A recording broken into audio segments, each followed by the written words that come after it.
Good morning, everyone. Ooh, it sounds like a class.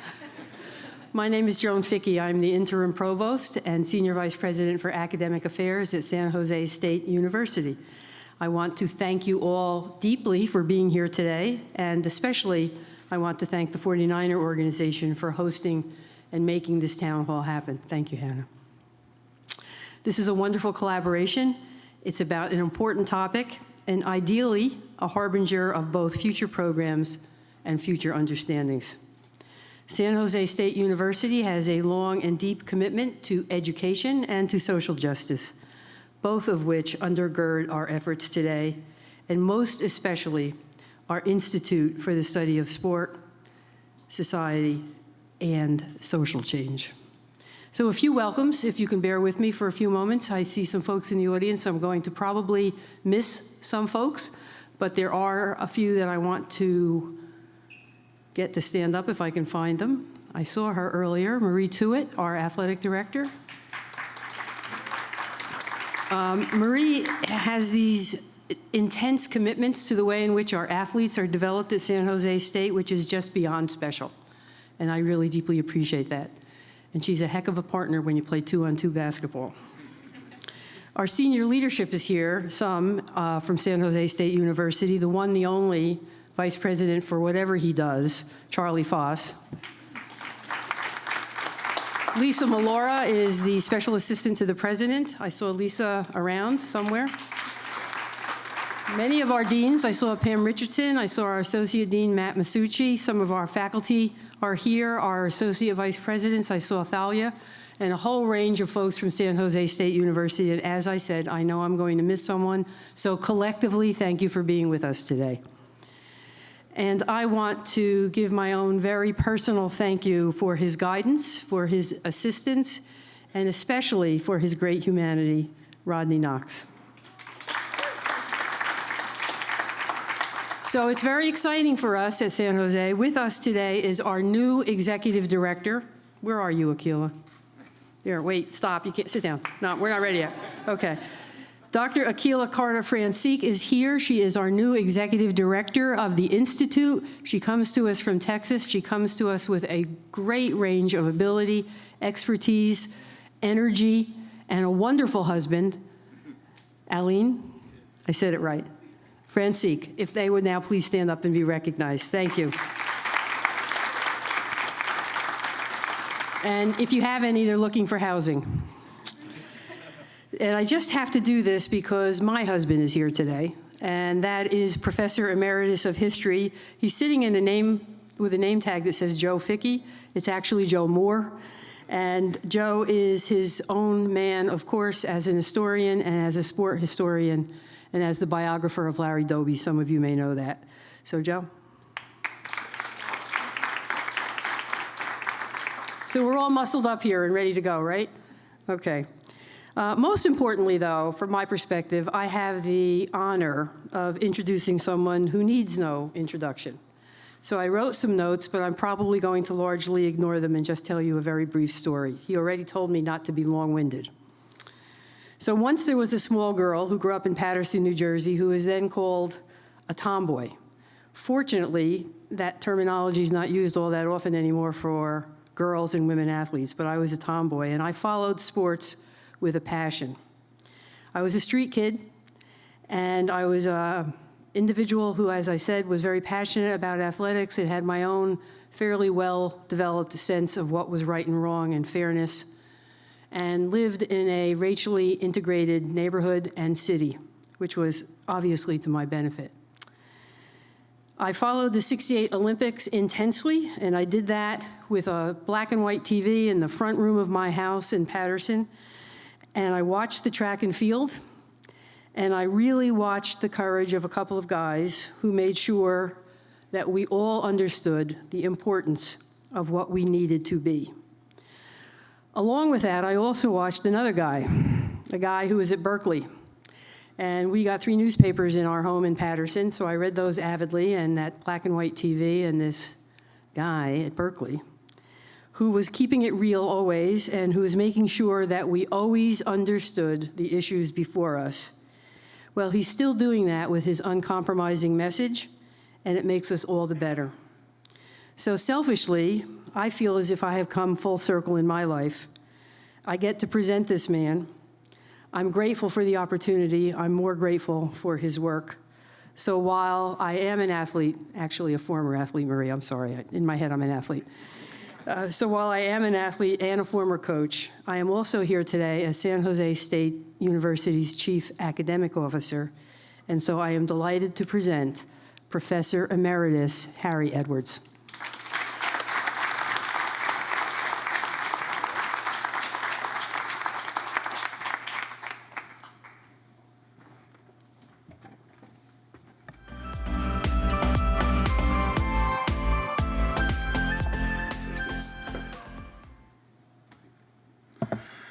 Thank you very much for the introduction. It's a privilege for me to be here. I think that this session is long overdue. There are some truths that are simply should be self-evident. Somebody asked me if I was still committed to San Jose State. Well, anybody who's ever gone to San Jose State knows once a Spartan, always a Spartan. So you guys are buying into something that's well established and has a long and honorable tradition. And I'm going to be there for San Jose State, the athletic department, the athletes. I side with the students, irrespective of what the challenges are that we might be faced with. I didn't intend to come before you dressed like this today, but I leave here and go to speak to a group of second graders, and they love funny hats and necklaces with faces on them, and championship basketball and Super Bowl rings and one thing another. So that opens the discussion, and then when I get ready to ask to really do what I came to do, is to listen to what they have to say, they'll open up, because then all of a sudden they can get with this, you know. So I'll be leaving here going and speaking to a group of second graders, and so you'll have to kind of take me seriously despite what you see before you. For those, I don't expect anybody to really recognize the name, but on May 13th, June Dobbs Butts died at the age of 90. In the 1960s and into the 1970s, June Dobbs Butts was the sole advocate for a broader, more intelligent, reasoned perspective on sexuality in the African American community. She was a playmate in Atlanta of Dr. Martin Luther King. She advocated strongly for a better understanding of bisexuality, homosexuality, what was called at the time gender reassignment, what we know today as transgender people in our community. She stated unequivocally and emphatically that these people are us, and we have an obligation to understand them. She was scoffed at, she was castigated, ridiculed, but she always had a terrific comeback. That's somebody who's speaking who probably has some sexual hang-ups. So she passed on May 13th, and please go online, Google her name, read that history, because it's important and it ties in with my message today.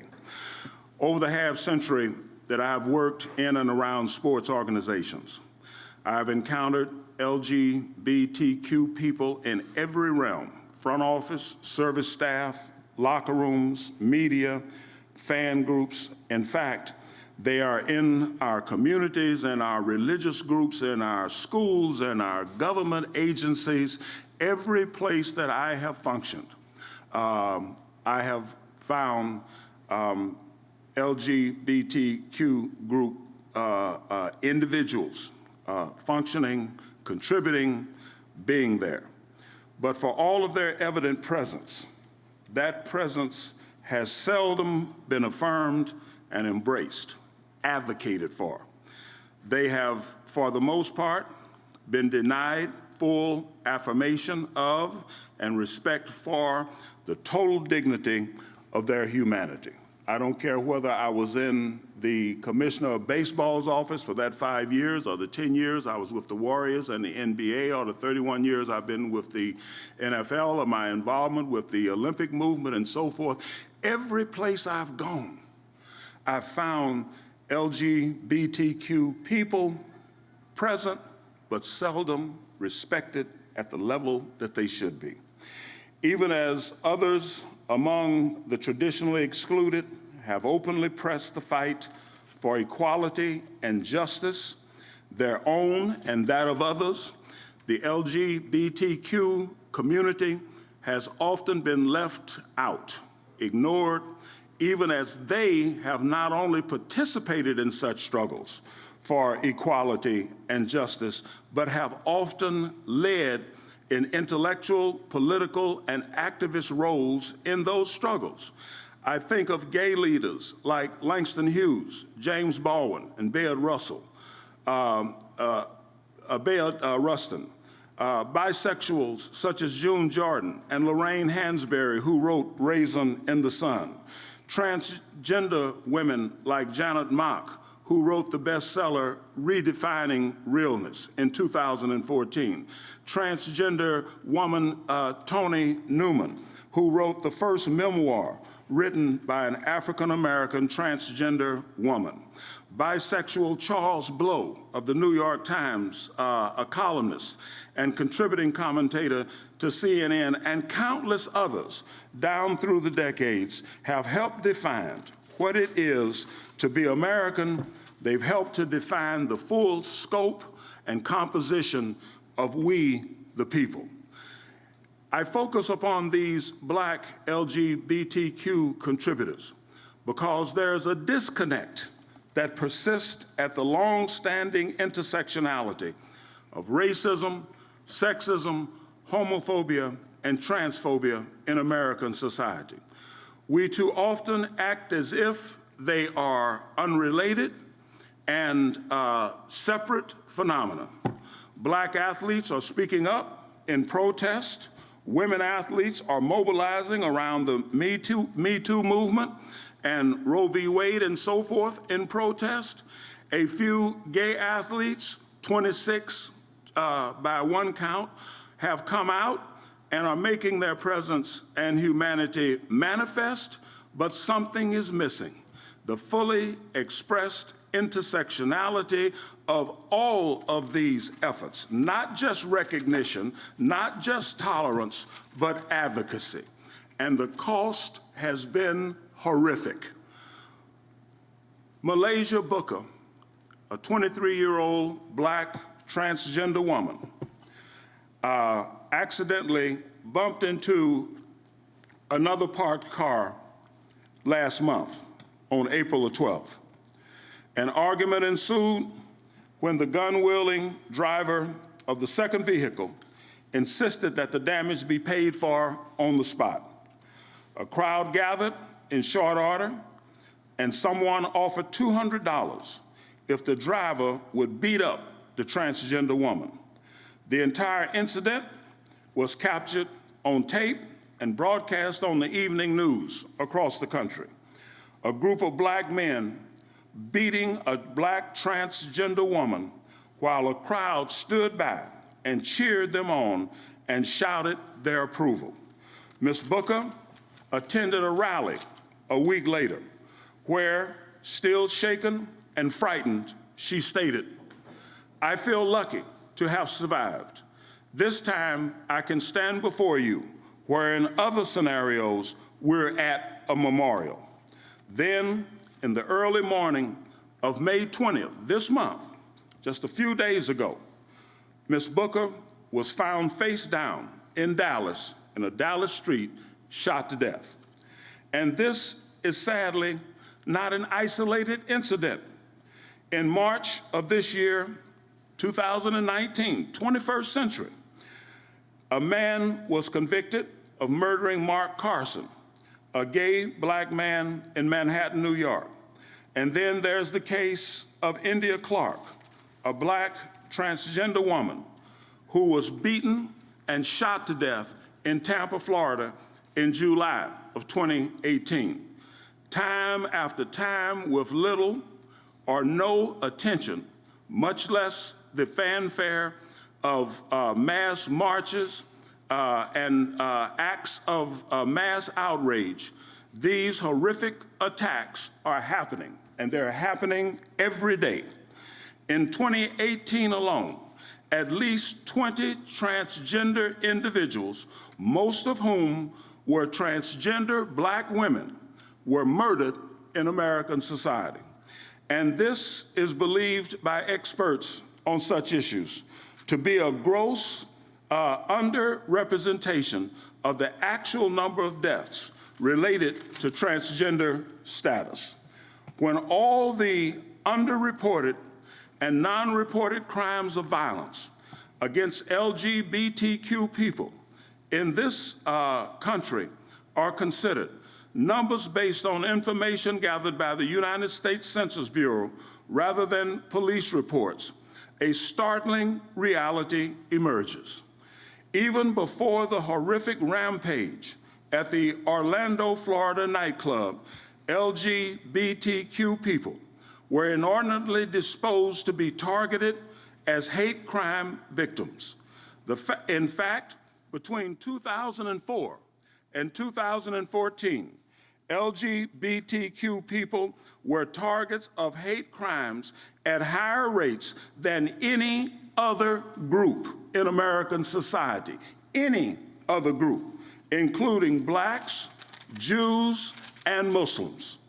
LGBTQ people are twice as likely to be targeted as African Americans, and the rate of crimes against them has surpassed the rate of crimes against Jews and far outdistanced the rates of crimes against Hispanics and against Muslims. This is what the statistics show if you simply go online and start Googling the research. And another curious fact, as the nation has become more nominally tolerant and accepting of LGBTQ people, the violence against them has actually escalated, up almost 4% since 2017 alone. One interpretation of this phenomenon is that as America has become more tolerant of openly LGBTQ people, some of those more adamantly opposed to them have become more rabid in their anger and outrage. So the flip side of marriage equality is that the rabidly opposed find this shift in cultural boundaries extremely disturbing, and therefore a threat to their vision of a proper social order, and they strike out oftentimes violently, especially when there is encouragement, if you will, from the highest office in this country. The Trump administration, by my count, has 13 policy changes, executive orders and edicts, or proposed changes that would eliminate the anti-discrimination laws and codes as far as LGBTQ people are concerned. And this stretches from the military to services to the homeless, to medical services, to food stamps. Go online and check out the Trump administration's policies toward this community. Another curious feature of this LGBTQ hate violence is that it tends to target minority people most intensely. A review of data from the National Coalition of Anti-Violence Programs shows that the vast majority of those who have been killed in this regard have been Black or Hispanic transgender people, and the overwhelming majority of them have been victims of gun violence. From 2012 to 2015, this group recorded 88 homicides of LGBTQ people, from data collected in just 12 states, meaning that these figures might well capture less than a quarter of the actual incidents of LGBTQ-related homicides, because in point of fact, most states do not report such hate-related homicides as such. In 2015, according to a report by the Human Rights Campaign, more transgender people were killed than in any other year on record in 2015. In fact, LGBTQ people of color are facing an epidemic of violence that occurs at the intersection of race, sexism, homophobia, and transphobia issues, which means that these issues can no longer be rationally addressed separately. Somewhere, Professor Butts is saying, I told you so.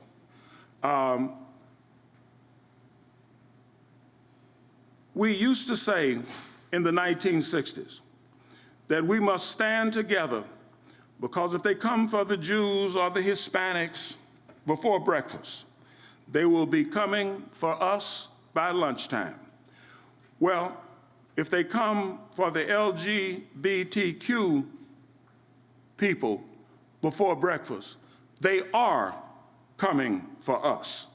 We can no longer afford to be selective in our outrage. In this regard, we would all do well to remember two admonitions from Dr. Martin Luther King, Jr. Injustice anywhere is a threat to justice everywhere. Yet today, you don't see masses of athletes taking a knee over these horrific murders. You don't see masses of athletes wearing protest warm-up shirts over these assaults.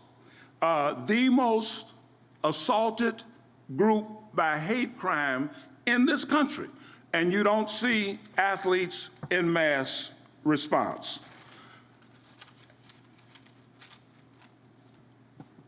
Another admonition from Dr. King. In the end, we will remember not the words of our enemies and adversaries, but the silence of our friends. Today, we not only need people to speak up, we need advocacy. And this is advocacy for us. These are our people. Who they love, how they identify themselves is not the critical issue. It is what is happening to them because of those realities that we have to respond to. Today, the San Francisco 49ers, in collaboration with San Jose State University and the Institute for the Study of Sports, Society, and Social Change, are presenting this town hall as a statement toward a discussion to help chip away at that silence. Thank you very much.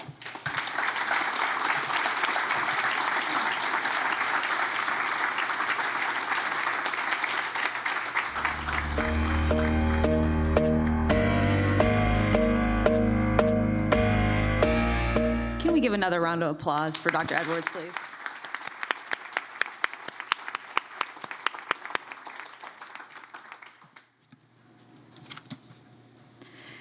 Good morning, everyone. Good morning. Yeah, that was a great good morning. I love it.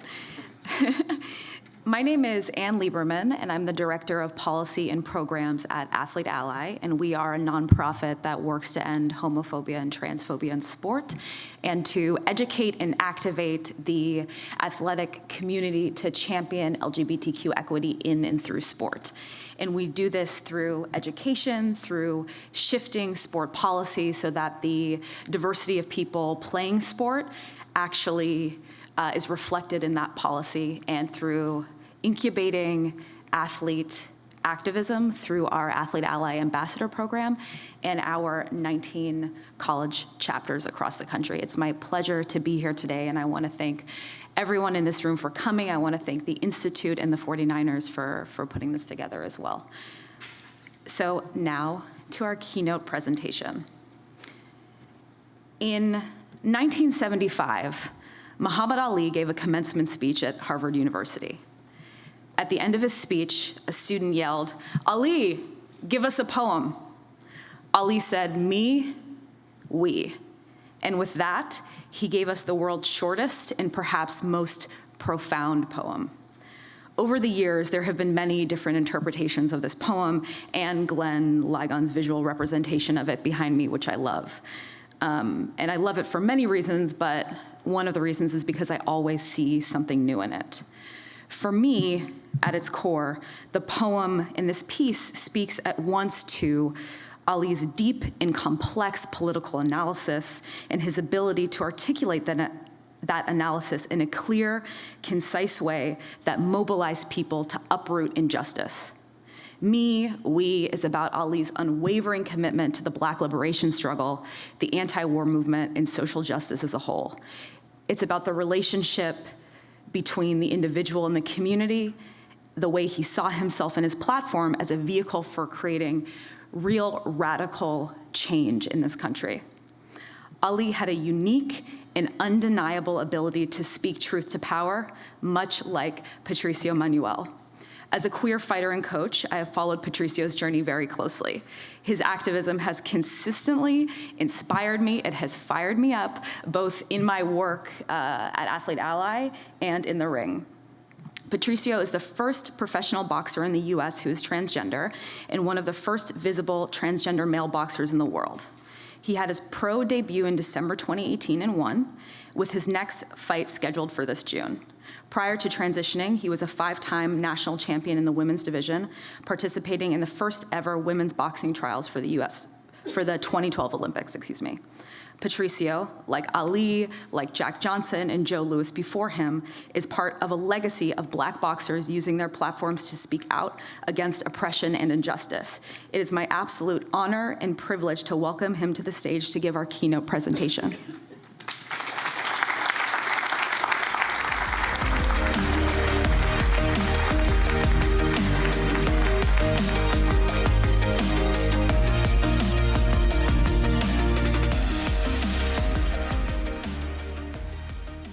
All right, what's up, everyone?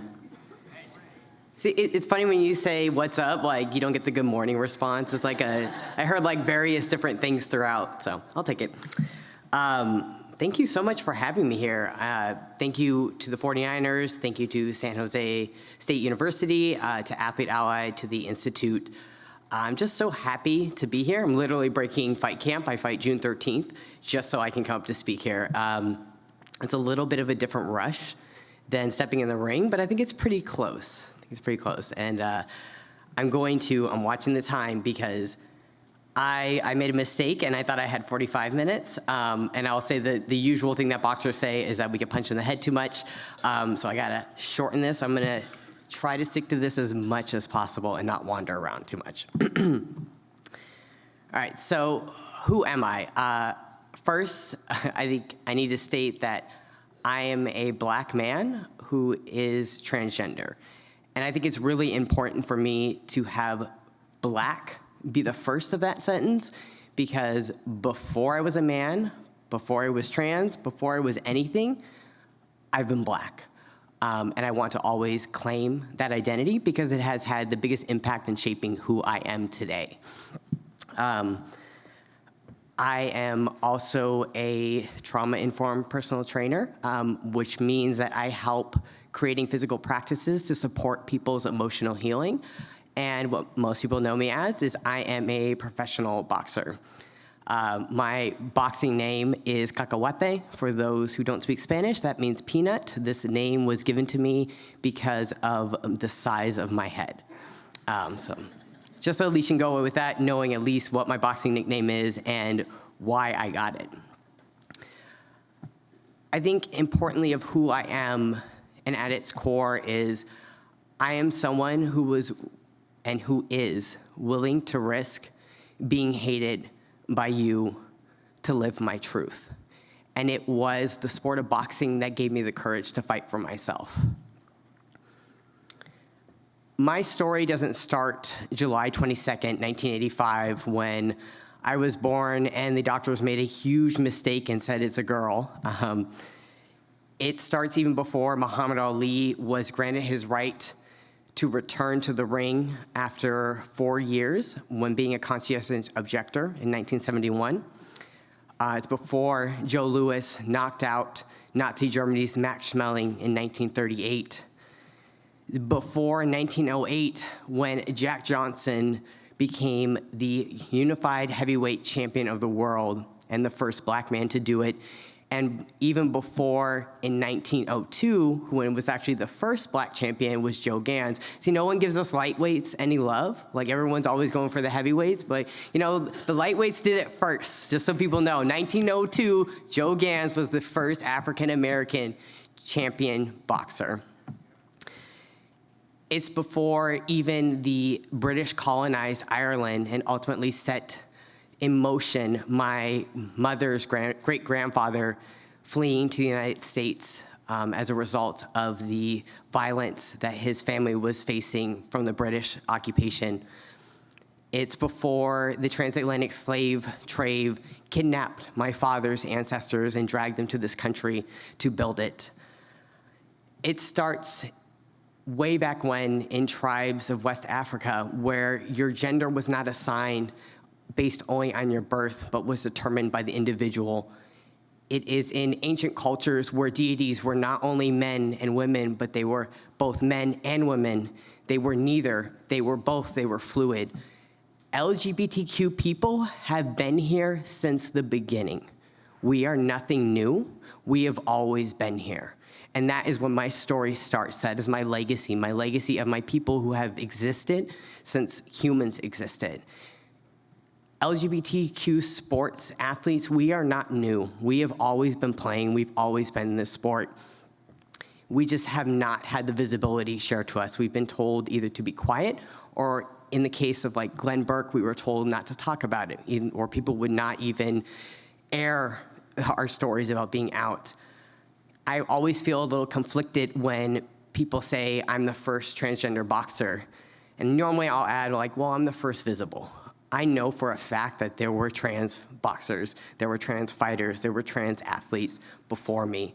But I also understand the importance in this moment of this heightened visibility of who I am, and stating who I am proudly on these platforms is also really important.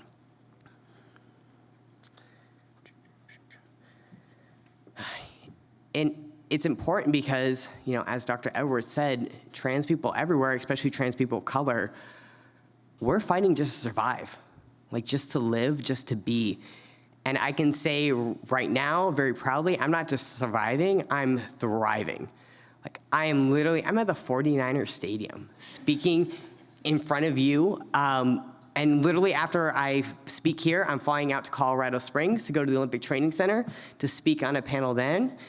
And then I will be returning back to LA on June 13th on a Golden Boy Promotions card, which if you don't know boxing, Golden Boy Promotions is Oscar de la Hoya's promotional company, one of the major ones. I will be having my second fight. If I don't know, if that is not the definition of thriving, like, I don't know what it is. Because to me, like, I'm living my best life. So I'm gonna try to keep it short about my story, because there's a lot about how I got to this moment. I was born and raised in Los Angeles. I'm actually a native to LA, which I know is rare. I was raised by my mother and grandmother in a white household. And I often joke, that I was raised to be a white woman, but sometimes life throws you a curveball when you come out a black man. It's kind of what happened. Big changes in event in life. I was raised with my sister, who is also queer, also out. Neither of us came out, per se, because we just were. And I'm very grateful for my family for having that privilege to just be who I am and grow and develop and date who I wanted. Unfortunately, I didn't know much about trans people or what being trans was, so I didn't have the language to identify that's who I was. But as a child, if anyone listened, I constantly was like, I'm a boy. I knew who I was as long as I can remember. I knew that I was a boy. I knew that I wanted to be a fighter. I accomplished 2 of those goals, which I think is pretty big to say. My 3rd goal was actually to be a giant robot pilot. That hasn't happened yet, but I'm still holding on to, with technology that may happen. So if anyone's in some secret program, you got a test subject right here. I wasn't involved in boxing. A lot of people come from families of boxers. I was not. Despite the fact I come from an Irish family, we weren't boxers. And it wasn't until I was about 16 that I found my way into the sport. I had originally done martial arts. I had done Jeet Kune Do, which is Bruce Lee's martial art, dabbled in a little Muay Thai, even a little bit of Jiu-Jitsu, but nothing really stuck. And I made a commitment to myself, which I don't know my logic for it. I can't really explain it, that when I was 16, I was gonna start boxing. And I don't think it's a coincidence that when I was 16, that was probably the roughest year of my life. I stopped caring about everything. I completely disconnected. I felt like I was just watching myself go through the motions of life.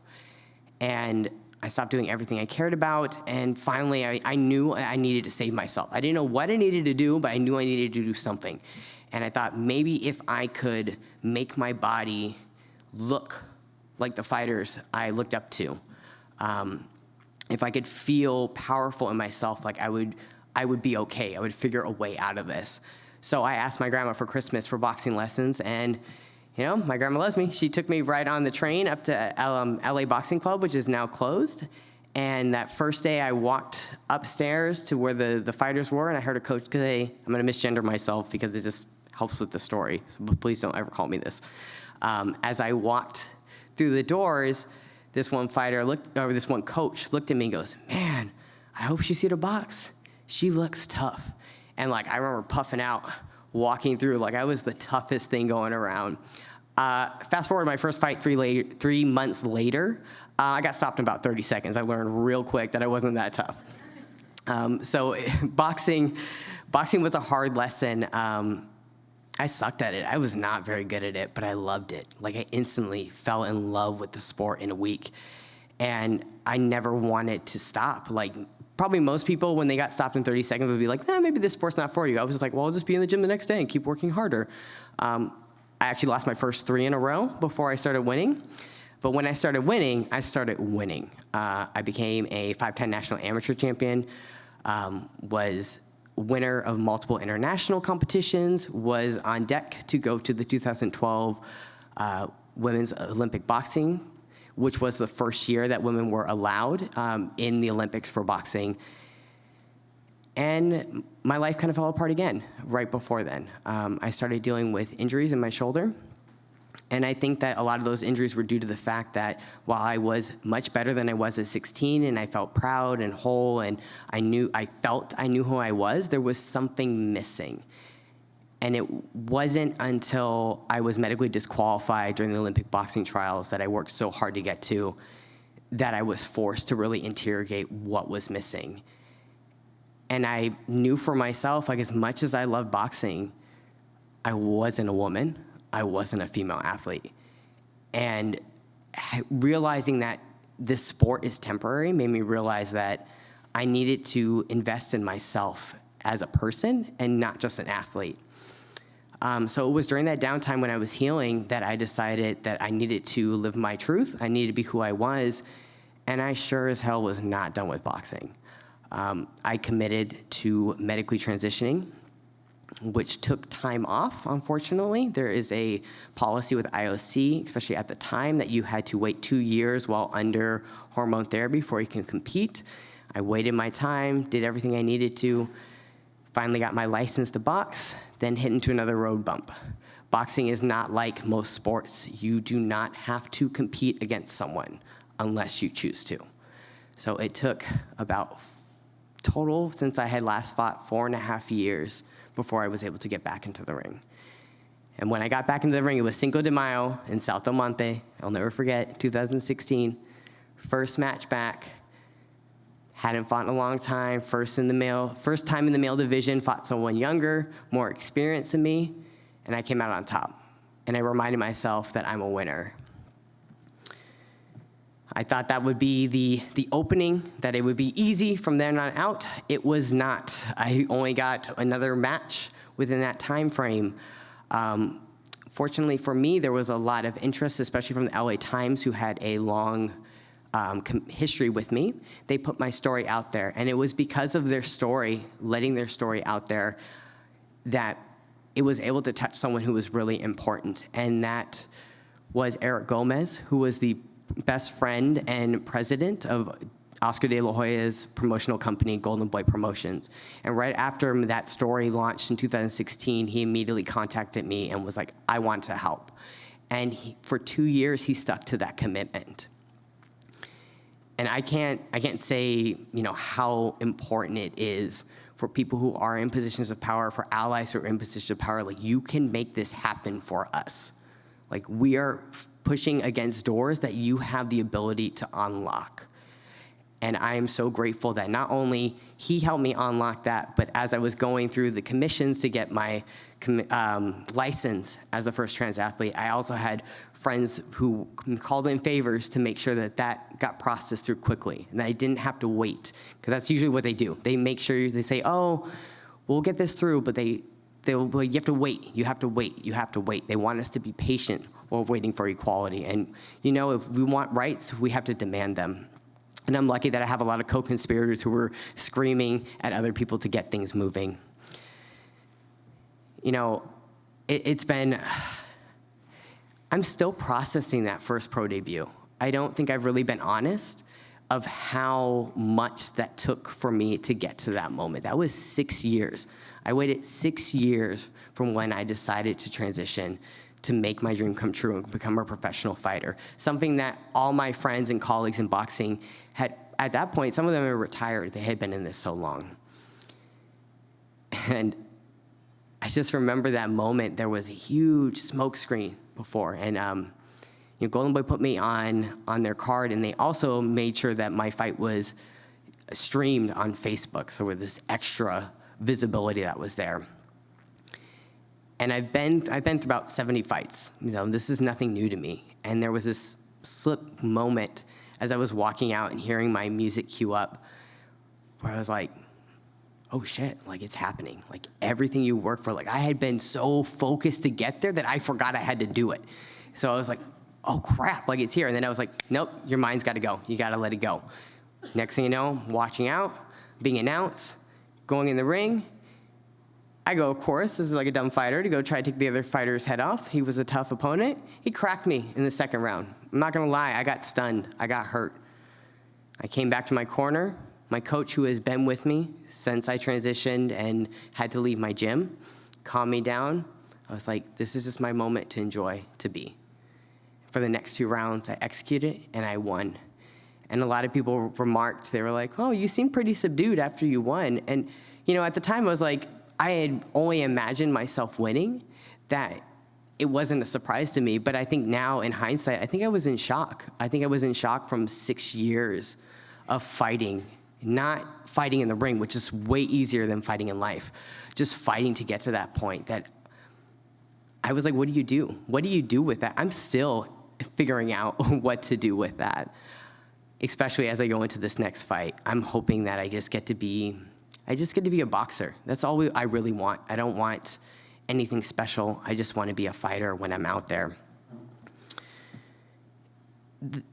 Another thing I didn't expect from this match was the response. This has always been my personal journey, something like a few people have been interested in, but for the most, the public hasn't really said anything than maybe like, oh, this is just something interesting. I suddenly got inundated not only with journalists and news, I got inundated with people telling me how important this moment was for them. And I realized in that moment, like, it wasn't just about my childhood dream, that this became something more. I think that for a lot of people who have said that a transgender person, especially a transgender man, will never be able to beat a cisgender man in a fair fight, that my winning was a big FU to people's limiting beliefs. And that's where it became something more. It could have been anyone that did it. It just happened to be me in that moment of, I wasn't gonna lose. I wasn't going to allow other people's beliefs. I wasn't going to allow anyone's expectations of me to stop me from my dream. We're expected to lose. We're expected to lose in everything, not just sports. We're expected to lose in life. And for any of us to actually claim our greatness, if you ever watch that first fight and you watch the post-fight interview, you will hear a lot of people booing me. That is because people weren't booing me itself. They were booing the fact that their own narrow interpretations were proven wrong. That's what's amazing about sports, is it allows us to transform the athletic achievements of a person to become a symbol for the people. I come from a lineage where Ali challenged the United States and came out just as pretty afterwards, where Joe Louis became not just an American hero, not just an African-American hero, but became an American hero, where Jack Johnson became the baddest man on the planet and was unapologetically black while doing so.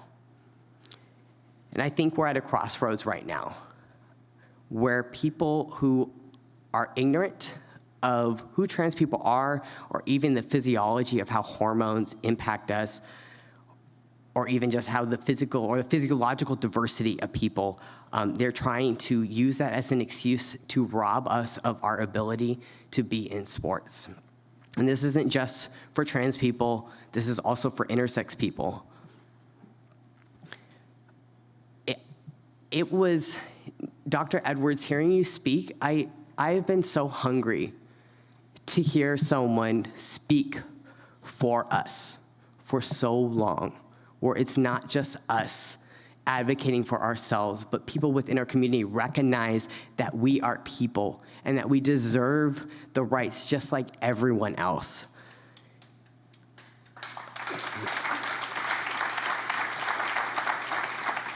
I know I'm about to go over time, but I'm gonna just use this real quick.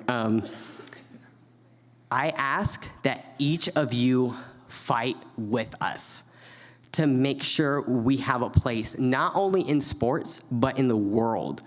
Help amplify our stories, spread awareness among your colleagues, challenge your friends when they say something transphobic.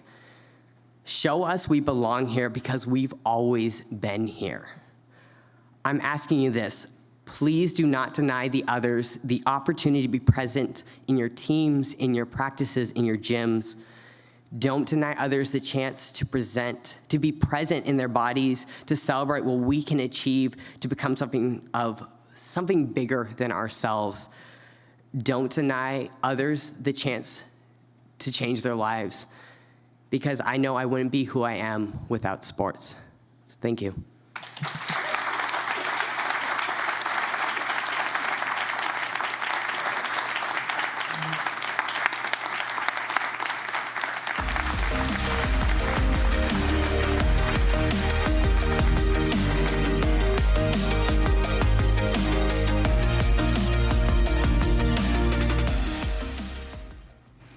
Good morning again. Patricio, thank you so much for that. And I just want to underscore basically everything you just said, but also especially the piece about every single one of you in this room today has the opportunity to be a change maker in your own space, in your own community. So when you leave here today, just remember this conversation, try to tell a few of your friends about it, your colleagues, and there's always an opportunity to keep learning. And so with that, we're going to have a wonderful panel discussion. And Dr. Edwards teed up a lot of this really, really well, but I'll just say that it really is impossible to separate the conversation about LGBTQ activism in sports from the broader conversation about LGBTQ activism in this country. And again, this has been mentioned quite a bit, but we are living in a time when the life expectancy of a Black trans woman is 35 years old, when trans and non-binary people are being denied their fundamental human rights, like access to healthcare, where LGBTQ people have the right to marry on Monday, but can get fired from their job on Tuesday. And that's because in less than half the states in this country, there are still no laws protecting LGBTQ people from discrimination. And similarly, LGBTQ athletes, and especially trans and non-binary athletes, still face tremendous discrimination and barriers to participation at all levels of sport. But many athletes, like Patricio, like the two wonderful panelists we have today, are breaking down those barriers just by living their lives. And as we listen and learn from their experience, I just want to say that it's also important to remember that there is no universal LGBTQ experience, and so folks will be speaking from their own perspective and their own experience this morning. So I'm thrilled to be in conversation with these two folks I'm going to introduce. Unfortunately, Lori Lindsay's flight was canceled, and we tried so hard to connect her via Skype or on the phone, so we'll just be thinking of Lori as well. So first, Phaedra Knight. Phaedra is a Rugby Hall of Famer who began her highly decorated rugby career in 1997. Phaedra's unswerving commitment to rugby continues to this day as a coach, USA Rugby board member, TV analyst, and judicial officer. Phaedra is also the founder of the nonprofit Peak Unleashed. Ezra Bailey Wong is a former student athlete at UNC who led the student movement against House Bill 2, or HB 2, in North Carolina, and also organized current and former UNC athletes to protest a Confederate monument on campus. Please join me in welcoming them to the stage.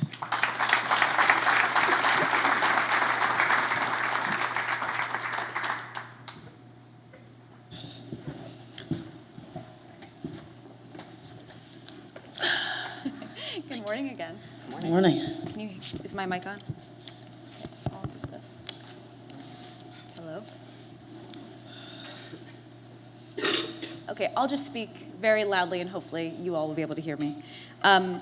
So we're going to have a wonderful conversation about the role that you both have played in moving the needle forward on LGBTQ activism in sports. But before we do that, I want everyone in the audience turn to somebody you don't know, somebody you didn't come here with, and have a 1-minute conversation about why you decided to make the effort to come here today to listen to this conversation. Just 1 minute. Introduce yourself, meet somebody new. Okay, let's bring it back to the front. I know it's so cruel. I started you all meeting new people and having conversations, and now just cutting it off.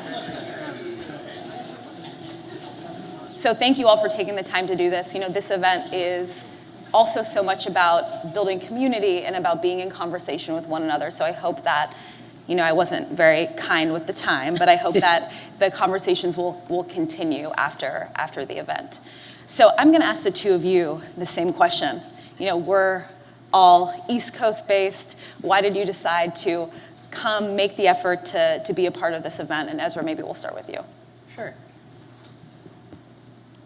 My mother came out to me when I was 11 years old. I ran out of the house sobbing. I didn't know what it meant for her to be lesbian. I didn't know what it meant for her, what it meant to her, what it meant for me, except that my parents would be getting a divorce and that my family wasn't going to be the same. And that was like a really hard, sad thing for an 11-year-old to think about. But over time, what I realized was that I could not imagine how difficult it must have been for her to tell her husband of 18 years that she needed to love him differently now that she was ready to love herself. I could not imagine how terrifying it must have been for her to tell her son, who she did her best to raise as indiscriminately kind, but who nevertheless grew up in a society that teaches us to judge and shun that which is different. I couldn't imagine. And so I had witnessed firsthand the sort of destructive power of a society that promotes norms that force people into lives that hide or deny these core parts of themselves. I didn't want to be complicit in that. And so I became an ally. And that's why I'm here today, and that's why this conversation is important to me.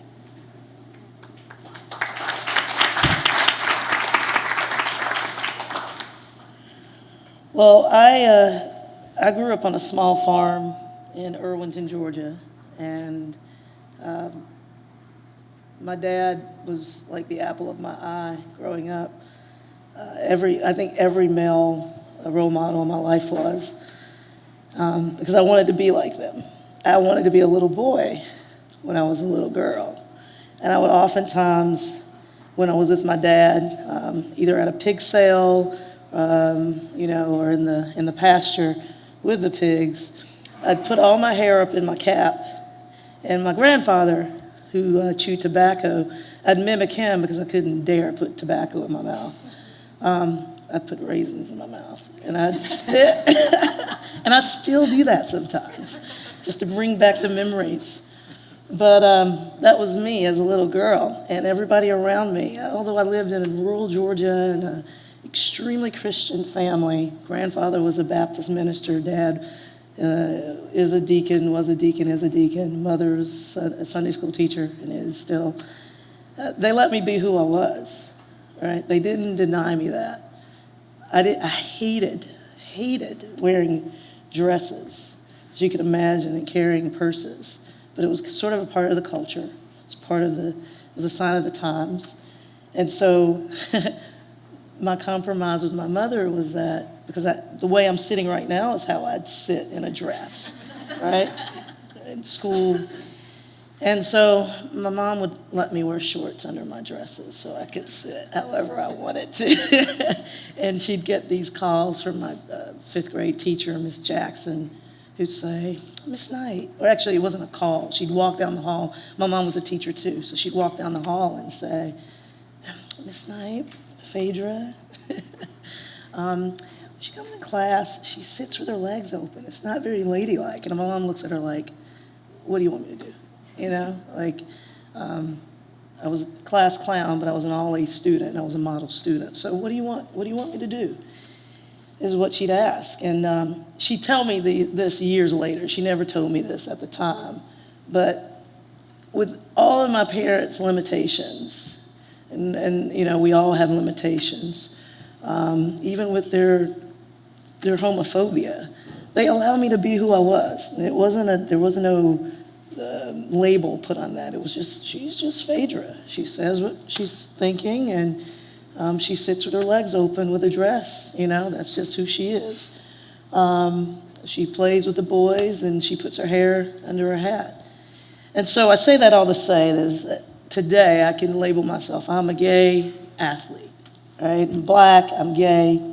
And this topic is really near and dear to me because I was able to be and have always, just as a matter of fact, been who I am. It's not necessarily always been very clear to me, but once it has been clear to me and I've had that awareness, I've just been me. And I think sport especially builds confidence and character unlike anything else in life. And anything that obstructs that, anything that obstructs that process is a non-starter. And so I am an advocate, and I'm a part of this here today, and a proud advocate of Athlete Ally and the LGBTQ plus community, because anytime we have that, there's a need for advocacy, there's a need for elimination. I won't stop using my voice, my hands, whatever it takes, right?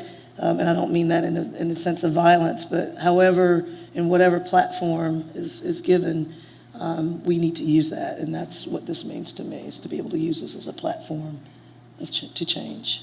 Absolutely. Thank you both.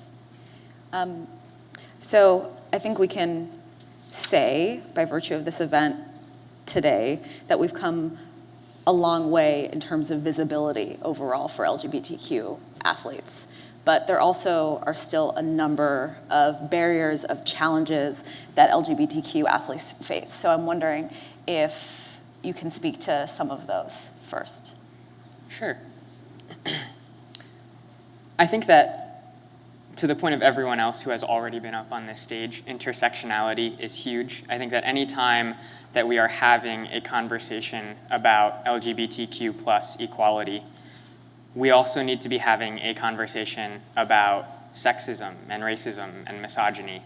I think if we are going to have this conversation well, that is a requisite. Because homophobia, heterosexism, transphobia, all of these forces that we are seeking to combat are natural extensions of sexism and misogyny. They're natural extensions of a society that seeks to enforce gendered norms and punish anyone who deviates from those norms. They're natural extensions of a society that systematically devalues women.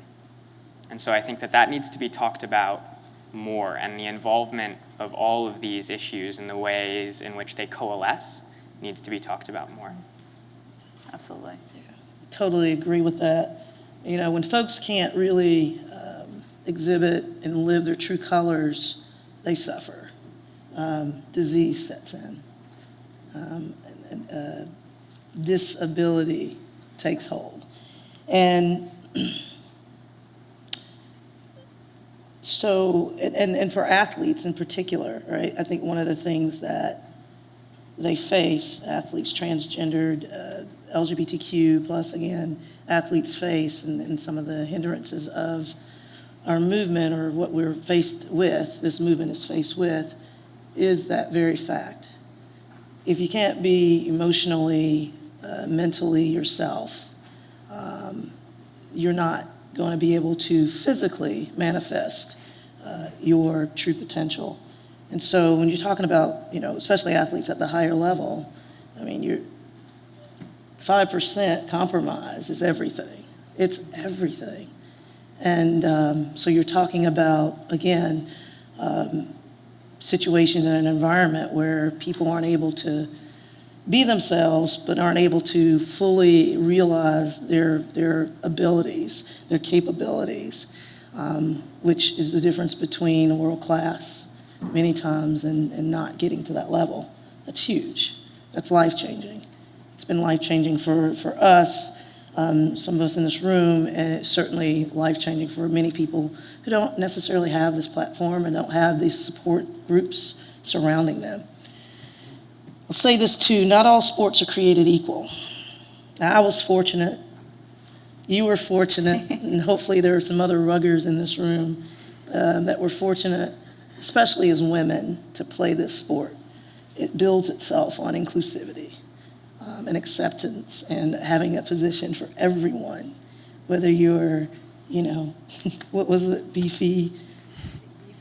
Big Beefy. There's a woman out of Iowa or St. Louis who had the nickname of Big Beefy. She was sharing with me earlier.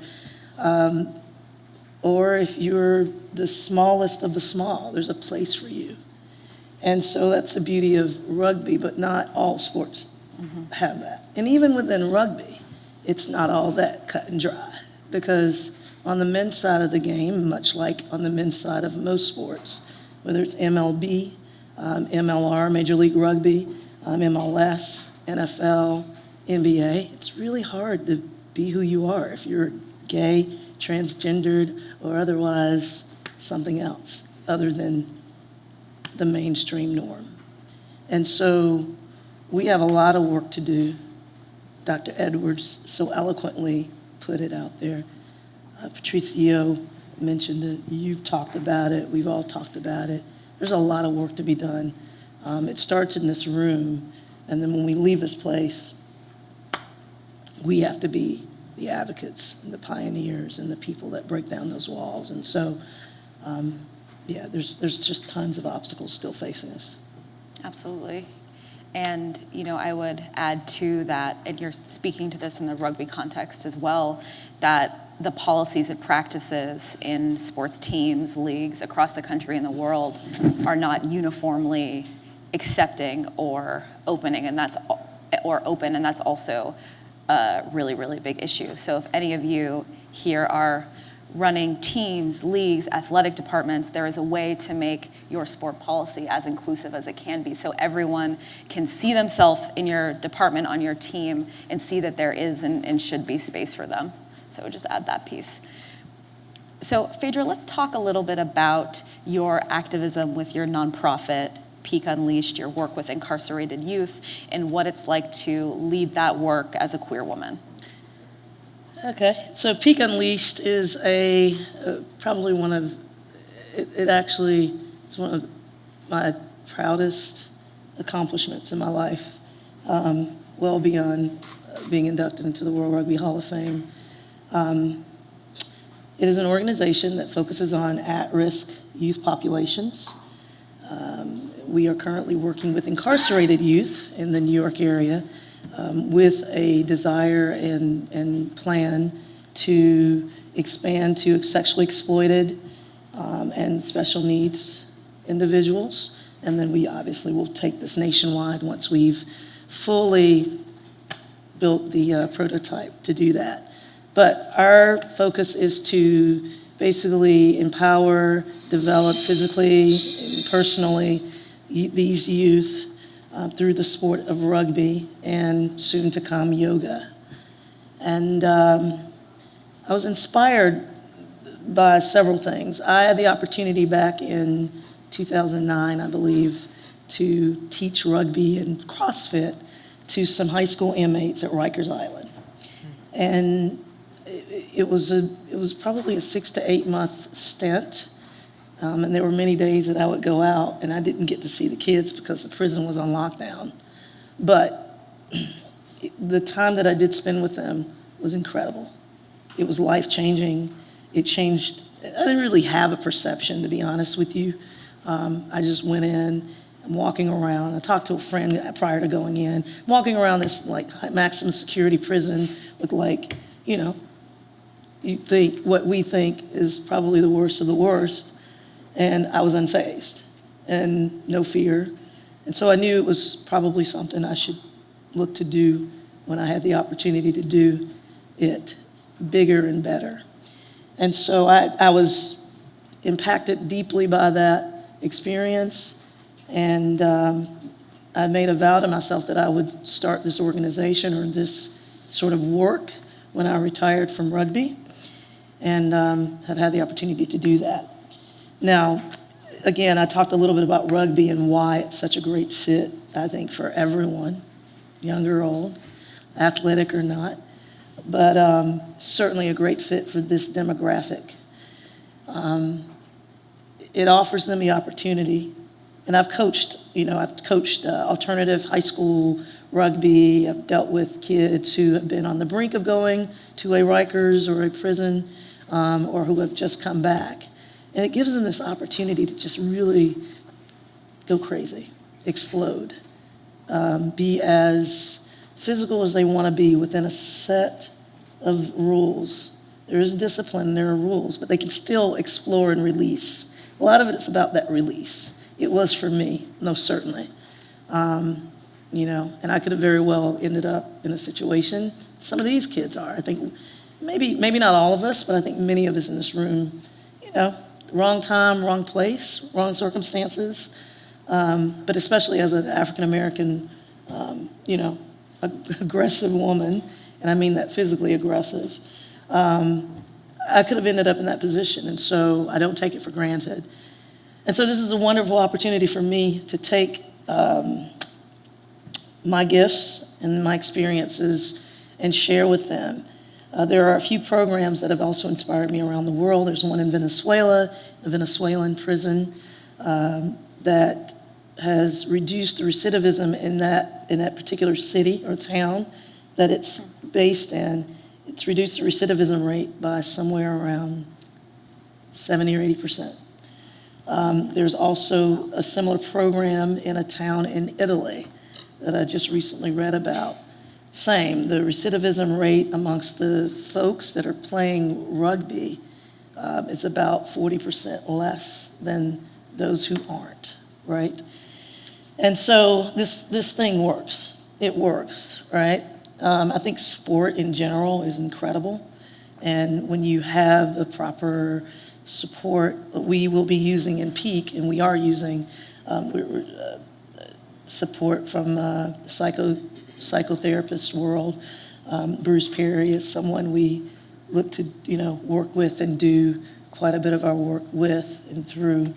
But when you couple these things, the sport and the psychoanalytical side of things, I think you can really push through. But I think the most important component that we bring is that love and caring for these kids, because a lot of them, they really haven't gotten it.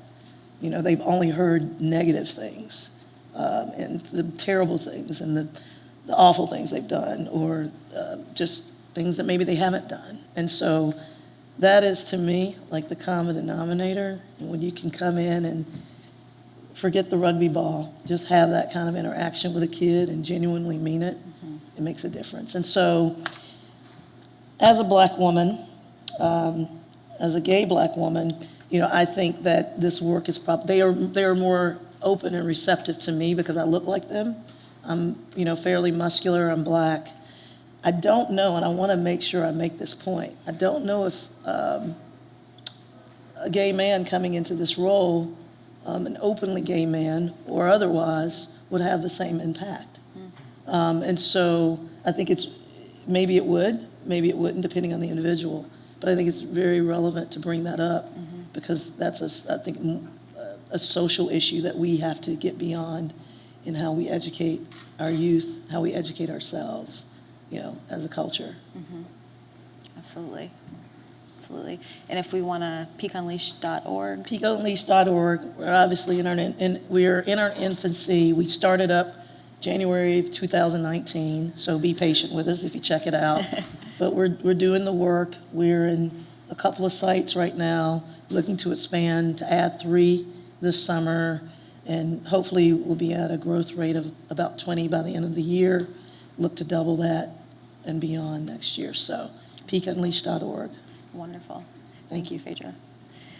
So I'm so happy that so much of the conversation today, we've been talking about intersectionality, we've been talking about the fact that everyone in this room today, none of us holds a singular identity. One of my favorite pieces of wisdom from Audre Lorde is there is no such thing as a single issue struggle because we do not live single issue lives.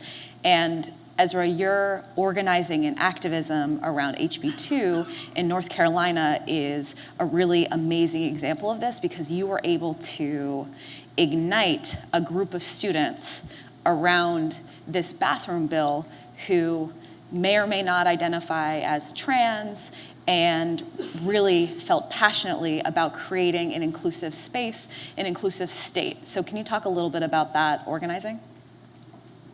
Absolutely. So for a little bit of background, I was a fencer at the University of North Carolina, which was really helpful because fencers are like super popular and well known on campus, and so it's really easy to get active. But I was also the Student Athlete Advisory Committee president for UNC and the Atlantic Coast Conference at the time when House Bill 2 was passed. And while the media emphasis was certainly on portraying this bill as the transgender bathroom bill, in reality, House Bill 2 not only limited transgender individuals from using the bathroom of their gender, but also entirely stripped any protection against discrimination under the law from members of the LGBTQ+ community.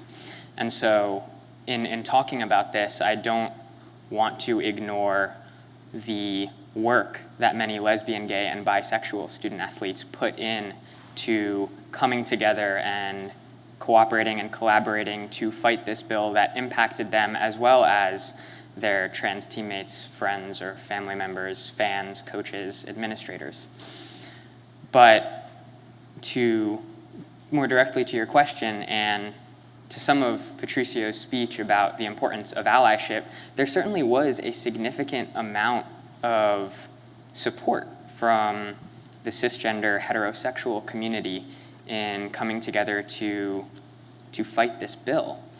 And I think that as allies, that is the most important thing that we can do, to utilize our intersectional identities, to use the privilege that we might have to have the ear of some of these majority communities in power that are reluctant or even unwilling to listen to those for whom they have little empathic access or understanding, and say, hey, If you're not going to listen to someone from this particular community because they possess such and such characteristic, then I am going to capitalize on the fact that I identify as cisgender, that I identify as heterosexual, and you will listen to me so that I can convey their messages to you because those messages deserve to be heard.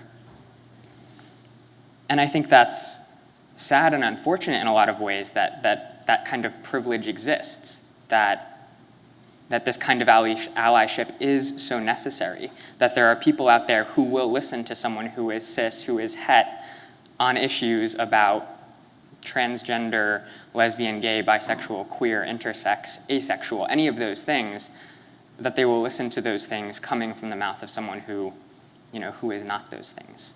But operating within the system that we have and the society that we have, where those groups still exist, and those groups oftentimes are the ones that we need to reach the most, that is our onus as allies. We are not doing good work if we are not using that privilege for the purpose of elevating and amplifying those messages. And so that's what I tried to do. Absolutely. Thank you, Ezra. And I think that also, to build on that a little bit, it's also about, not about speaking over or for, but speaking with. And I think that's what you do and have done really, really well in your organizing as well. So thank you. So finally, let's talk a little bit about how we can continue this conversation beyond today's panel. So Ezra, let's start with you. Yeah, I'm really glad you made that distinction too, because I think in thinking about what I would leave the audience with today, my number one ask is to listen. I think that the best thing that you can do as an activist, and especially as an ally, is to listen. That is your step one. And that is your step one not in a path that is linear, but rather that is your step one in a cycle. Because that is a step that you must always be willing, if not eager, to return to constantly be listening. Because these issues evolve, these communities evolve, their needs evolve. The way that we handle these things also has to be evolving constantly. And so the best thing that you can do at any given time is to listen and learn, to keep your ear to the ground on these issues and really make sure that you're amplifying the messages that most need to be heard, and in a way that is honest and accurate and together with that community. Right on. To build on his point, you said it, listening. You can't really hear much. You don't really learn a lot when you're talking. And I guess in this moment, I'm not learning a lot in this exact moment. But I'm listening to you, and I'm listening to everyone in this room. And I think, showing up at panels and raising your awareness through listening, obviously, coming to events like this is really critical. I think team environment, and it's something we all should be cued in on, although team environment is amazing through sport, and their ability to create safety in a home base for LGBTQ plus population, it can also veer off track very quickly. And so anytime you hear derogatory language or anything about the community, really anyone, any ism, it doesn't really matter. But as we're talking relevant to this, stop it, nip it in the bud. If you hear it amongst your sports teams or teams that you're around, groups of people you're around, nip it in the bud, call it out. Educate, use that as an opportunity. You listen, and then you can talk and educate those people that are doing that. And it takes a lot of courage to do that, especially when you're the one person that's speaking up and there are not a lot of people around you. But I assure you, you're not the only one in that group that's thinking about it, that's maybe even not feeling too easy about it. So when you speak up, use your leadership to speak up after listening to it. I think that makes a big difference. And I also want to speak to the fact that, again, because while teams are pretty amazing, this concept of team think can be very dangerous. It feeds into the first point that I made, right? So when you have one person that's talking negatively, and it happens a lot with younger groups, in particular, high school, college. But when you have one person in a team or a couple of people that are talking derogatorily about, if that's a word, a group of people, or, in general, one person, a group of people, that becomes contagious if no one's speaking out against it. And when that group of people get together, it's peer pressure, it can get really ugly. And so I think being aware of the pros and cons of groups convening together and teams coming together and talking about things, I think it's very important that we pay attention to the negative impact, things that can come about as well. And so I think if you hear something, say something, be a part of the solution, not the problem, and speak up. Absolutely. I would add also a few things to what has been said. I think all those things are incredible. There are ways in your daily life that you can keep learning. One of those is to diversify and decolonize your social media, as I like to say. I have a list of amazing thought leaders in social justice spaces that you can follow.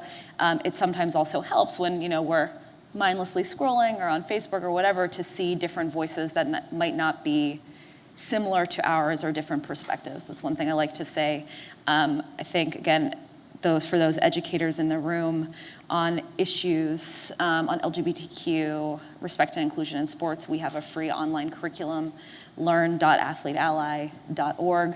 Please write it down. We purposely did not put it behind a paywall because we wanted to make sure that everyone could have access to high quality education. And then all of those of you in the room today, pick one thing, two things you learned, share it with somebody in your family, at work, in your network, really keep the conversation going. And I think, just like Phaedra said, Ezra said, we all need to be speaking up and out. We need to be listening, and that we all are allies in different spaces and in different aspects of our life, and that work really continues, and it's iterative in that really important way. So I want to thank you both so much. We're going to move to questions now, but let's give a big round of applause for Ezra and Phaedra.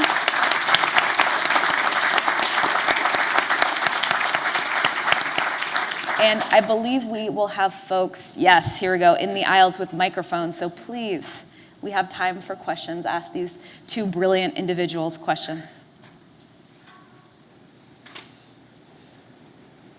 Not all at once. Yeah. Here we go. I have a question and a comment. Historically, these things move forward on movements.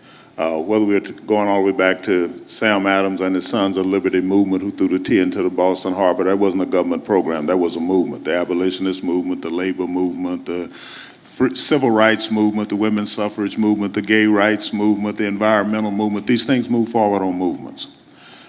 This fifth wave of movement among athletes, which is structured and framed by Me Too, has to extend to the LGBTQ community, because as was stated, I thought just brilliant, and it just kind of flew by, but a lot of the animosity, antipathy, and so forth has to do with a historic animosity, antipathy, and so forth toward women, and only to the extent that the Me Too movement, in its scope and depth, in this fifth wave of activism that is now generating around Roe v. Wade and so forth, and athletes and WNBA, and everybody is leading it, and hopefully male athletes will join in, only to the extent that they also encompass these issues can they claim authenticity and depth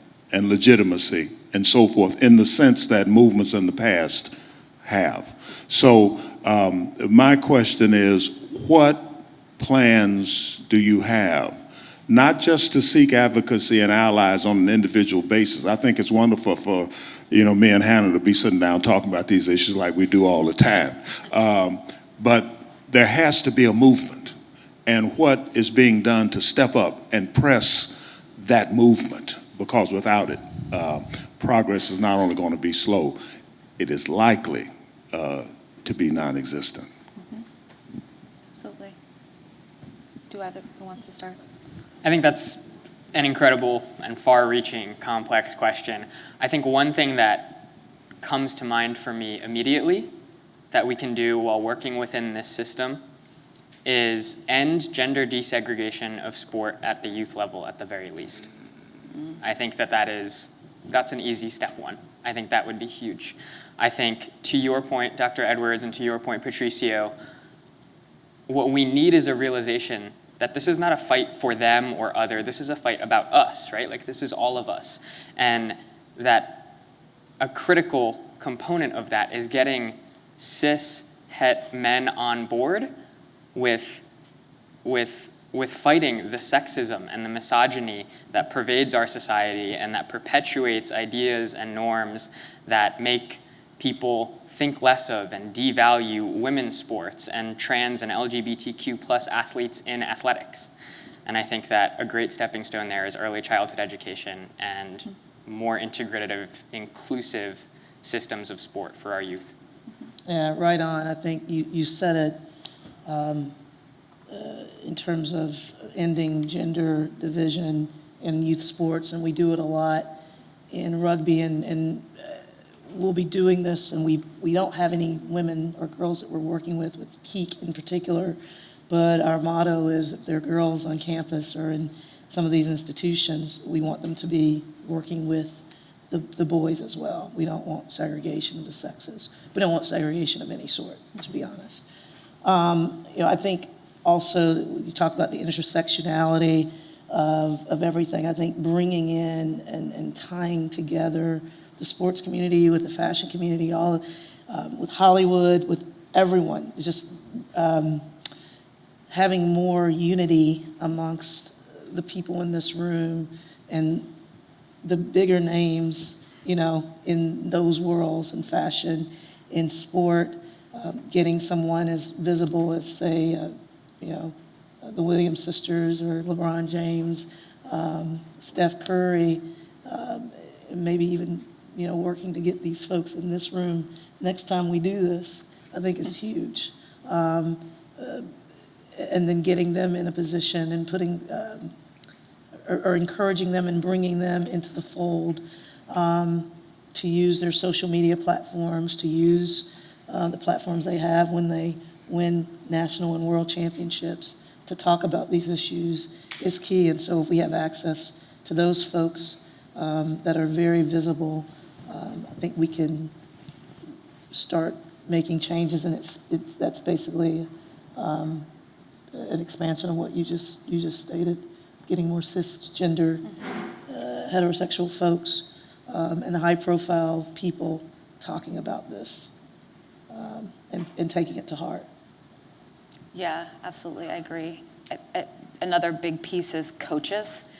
There needs to be real broad-based education for coaches.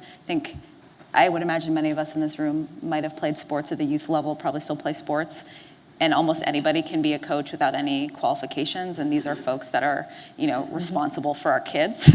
So I think that there are many different ways, not only on LGBTQ education, but we need to make sure that coaches have proper training and education at all levels as well. Coaches, and it's like I'm a member of the USA Rugby board, and in the boardroom, I mean, the thing we're dealing with is not so much the transgender and LGBTQ issue,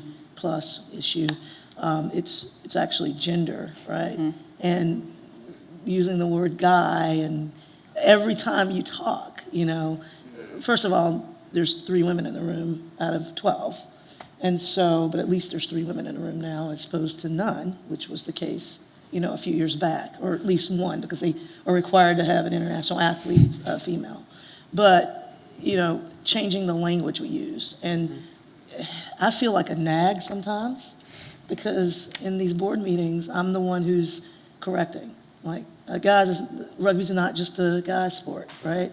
Like, in 3 years, 45% of the rugby playing population will be women.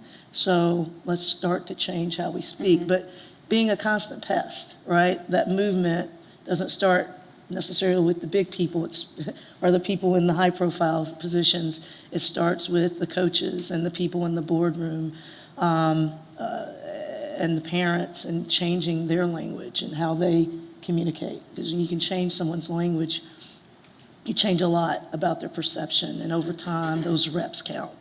And so I think constantly, in a nice way, calling people's attention to the things that they say, I think is key.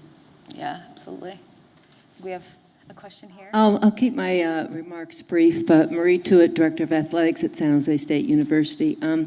My oldest son is gay, and knew he was gay from a very, very young age, so I sort of had the privilege of watching him grow up, and it was painful. Well, first of all, I want to thank you for coming today and speaking, because I know that people who are different than we are, the walk is not always easy, so thank you very much for the strength that you're showing.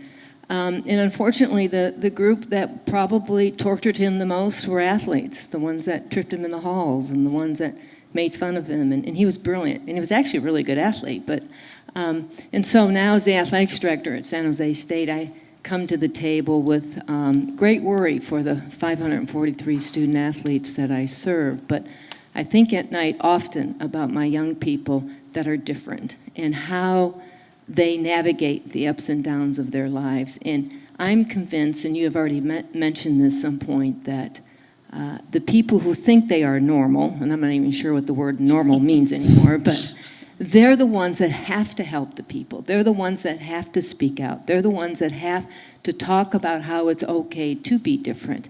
And I think as educators, which I think coaches are, administrators are, it's our job to make sure to help. Because I think what happens is you have the fear factor. You have the person who doesn't feel safe and comfortable to step up and say, it's not okay to say that word. That is not what we are about. That's not the Spartan way. That's not the way I want to be. That's not the kind of person that I want to be. And that's where the education comes into place. But there are times when I think we've made many, many steps forward. And then I'll be honest with you, there are times when I just, shudder with how much more work we have to do to make sure that everyone and in this world feels inclusive. And we grow the most when we are around people that look differently than we do. If we all looked alike, talked alike, thought alike, we'd be bored, there'd be no growth, there'd be no education. So acceptance and continuing to talk about it and educate the young people we serve, I think, is one of the apex things we can do in our lives. Yeah. Thank you. Absolutely. Thank you. Right on. My name is Leon Beachman, and I am a Spartan athlete at one particular time. And I guess I have a statement in the guise of a question. But I think, in essence, what we're talking about is this idea called democracy, in essence. Because you can't have a democracy if some voices are important and some voices aren't. And I think we need to hopefully keep in mind that if we're going to create the society that we say we want, we need to come up with a structure where people can have a voice and we have the opportunities to hear people. I think in some ways sports don't provide that kind of structure because it's pretty structured in a way that the most important thing is winning, or you have one person who is in charge and the individual voices sometimes get lost. So I guess in a way of a question, do we need to somehow maybe look at other ways to structure how we even do sports to make sure that each individual voice is heard and you're just not a sort of entity and not a person in the structure of a team? I think I'll say this, and I hate to sound like a rugby lover, but I am. But I think in many ways, and there's so many things that I think can be improved with the sport of rugby, but I think it's much more than just a sport. There's a philosophy that governs it, right? And the most important thing, yes, when you get to the world class level is wins and losses. But even around that, it's about culture. And I think that structure you're talking about is probably, in the sport of rugby, the culture that the sport demands, that it fosters, that it uses as a tool of recruitment to bring people in. I think the more that, but the downside, at least in the U.S., is that rugby is not one of the top, the main sports just yet. I think it will get there. But I think commercialization of sport is why, and you know, when it's governed by money and not by necessarily culture and the things that we're talking about today, that's when it suffers, I think. And so I think the more awareness, and I think it's wonderful that San Francisco 49ers are part of this. And I think you see more and more professional leagues that are taking on this movement of investing in culture and community. The more we can continue to build that out and make that a really big point of emphasis, the more we can build that structure that you're talking about. Yeah, I think the question is an interesting one philosophically, because I think what you're asking is, if we return to first principles around sport, why are we having this conversation in the first place? Why do we even care? What is it that we value about sports? It's the things that Phaedra talked about, right? It's the discipline, it's the work ethic, it's the teamwork, it's the leadership. I think it's probably some combination of all of those things, and maybe I've even left a few out. But I think that none of those characteristics are necessarily or inherently gendered.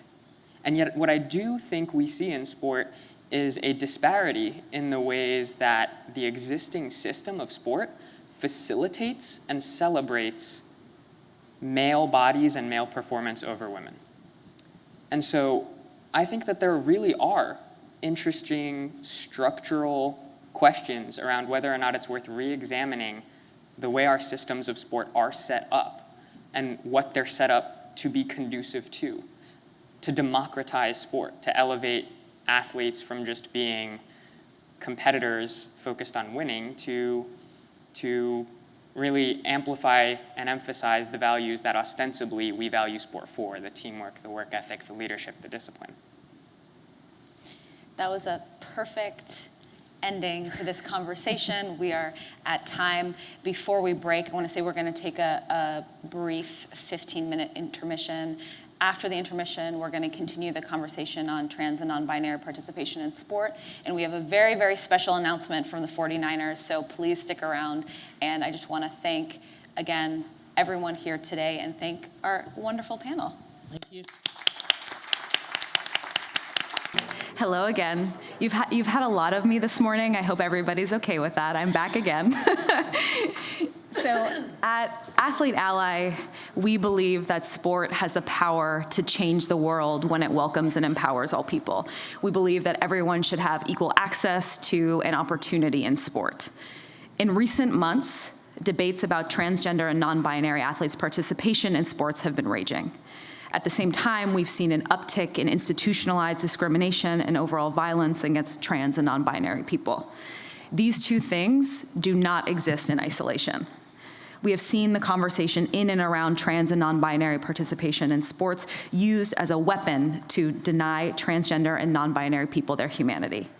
With nearly half of trans youth attempting suicide and the trans community increasingly becoming the target of violence and harassment, this conversation about trans and non-binary inclusion in sports is such an important one.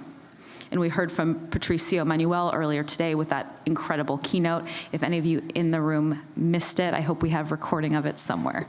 I also know firsthand how sports can be a powerful tool for fighting depression, building community, and cultivating lasting self-confidence. Too many athletes today have to ask themselves the question, do I live true to who I am, or do I give up the sport I love? I don't know about any of you in this room, but for me, I don't want to live in a world where anyone has to ask that question anymore. So I am so excited to bring Dr. Tamar Samarjan to the stage so we can continue this conversation. So Dr. Samarjan's bio is very impressive and long, so forgive me also for having to compress it here. So Dr. Semerjian is the incoming chair of the Department of Kinesiology at San Jose State University and professor of sport and exercise psychology and cultural studies of sport. Her research has included work with older adults, individuals with spinal cord injury, and transgender athletes. She is primarily concerned with the exercise experiences of marginalized populations. Dr. Semerjian has been presenting and publishing work regarding trans athletes since 2004. So please join me in welcoming Dr. Semerjian to the stage.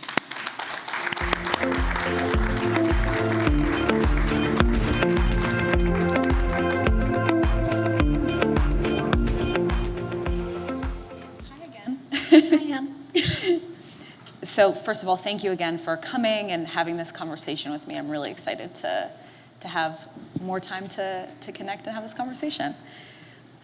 You have authored a very, very powerful article in an upcoming anthology, and I want to make sure I get the name right, which is called Sex, Gender, and Sexuality in Sport, Queer Inquiries, which I will definitely be reading cover to cover. And the article is called Making Space, Transgender Athletes in Sport. One of the many things that you articulate so well in this piece is the very different way in which our society responds to trans men competing in sport versus trans women. So I'm hoping that we can start there and kind of unpack this rhetoric about quote unquote fairness in competition and competitive advantage. Yeah, I know it's a lot. Sport is not fair. I think fundamentally when we look at sport, we seek fairness in sport. I played rugby in Midwest Rugby with Phaedra. And Phaedra was not the biggest woman in Midwest Rugby. I am 4'11". I had 10 pounds more muscle mass then, but I was still 4'11". In sport, certain body types are going to give us an advantage. Michael Phelps is unfair. Yes. Half of the NBA are folks who probably have higher testosterone levels, have genetic anomalies that make them tall, that give them advantages. And so sport at a fundamental level, in that sense, is not fair. I share Phaedra's love of rugby because, as we say in rugby, there is a place for everybody. There is a place for small folks like me, for tall, lean folks, for big, slow folks, and the really quick and strong people like Phaedra, because I remember playing against Phaedra. And not every sport is like that. And so with different bodies, we have different abilities. Trans athletes don't compete in sport to have an unfair advantage. Trans athletes don't go through what they go through so that they can have an unfair advantage. And the discourse is rarely about trans men. So Patricio, Chris Mosier, we have some folks who have been really successful, and that's been fantastic. Trans women are accused of trying to get an advantage, finding a place where they can dominate. And we don't have any evidence of that. So when we look at trans women participating in sport, they're not dominating women's sport. And some of the discourse has been that trans women will change the face of sport and that we need to protect women's sport for women. And that cis women need to have a place, and cis women do need to have a place, but I don't see trans women taking up that space. And Patricio talked a little bit about the time you have to take off to transition. And so for trans women, oftentimes it's 6 months to a year of taking time off if people are going through surgeries, if they're doing hormone therapies, and so there's that time off, which for athletes at the peak of their career can be critical. One of the things we also often don't talk about is how class comes into play here, and so for a lot of trans athletes, having the ability to transition, insurance doesn't cover this. And so there's also a class divide between those who are able to compete, are able to continue to train, and are able to go through those therapies so that their bodies are consistent with their gender identity. And that's another piece to this as well. And then when we look at the research that looks at physiological differences between trans women and cis women, what we find is that there aren't any. And Patricio talked about the trans athletes, the policies right now require a 2-year waiting period. The research that's been done shows that after a year, any changes have happened, and that there's no change after that year. So we have these discriminatory policies in place that really take athletes out of their careers during the peak of their career. So if we talk about what's fair, trans athletes are facing a great deal of unfairness. And the trans women have not dominated. And I think, to me, that's a pretty compelling issue. Trans women have not taken over women's sport, and I don't think they're going to. Yeah, and I think, I agree, there's this existential fear that that's going to happen, and what it's done is really effectively pitted many cis female athletes against trans women who are competing in sport. And for me, as a queer woman, as an athlete, I am very clear to say that those athletes who are speaking up and out against trans participation in sport, they don't speak for me, and they don't speak actually for a lot of athletes. And I think, we've been talking a lot about allyship and intersectionality today, and one of the things that I see that breaks my heart about this question of competitive advantage and fairness in competition is that we don't have enough cis women specifically speaking up and out and standing in solidarity with our trans and non-binary community members on this issue and so many other issues. And I think another issue, and Ezra sort of talked about this earlier, is that this is all rooted in misogyny. The concern is always that women are weak. Women are weaker than men. And so trans women who were born biologically into male bodies have an advantage. And so what this does is it fundamentally reifies gender hierarchies. This is really not about advocating for female athletes. This is about maintaining women's place as less than in sport, and that women could never compete with men. And that, so we don't worry as much about trans men having an unfair advantage, even though they might be on testosterone. We're not worried about that. But we are and we're not worried. We are trying to maintain a gender binary where women's sport and women's participation in sport is less than. And, several people talked about the desegregation of sport, and especially for youth. And if really what we're worried about is an unfair advantage, then you do weight classes. Before we had a critical mass of girls and women wrestling, girls and women were wrestling with men, and they were doing so just fine. And so if there are differences, if there are advantages, you can separate sport along those lines that actually make a difference. And those differences are not gender. And we're also going to start to see, there's a statistic out there for this next generation, age 10 to 15, I can't remember what letter we're on, but essentially, that over half of these youth identify as non-binary or don't identify with a binary gender. So sport is on a collision course with society. It always has been. So I'm very interested and excited to have more of these conversations about the desegregation of sport, because we're gonna see that happening more and more for sure. So I want to dig a little bit deeper, again, back to the piece that you wrote, again, talking about intersectionality.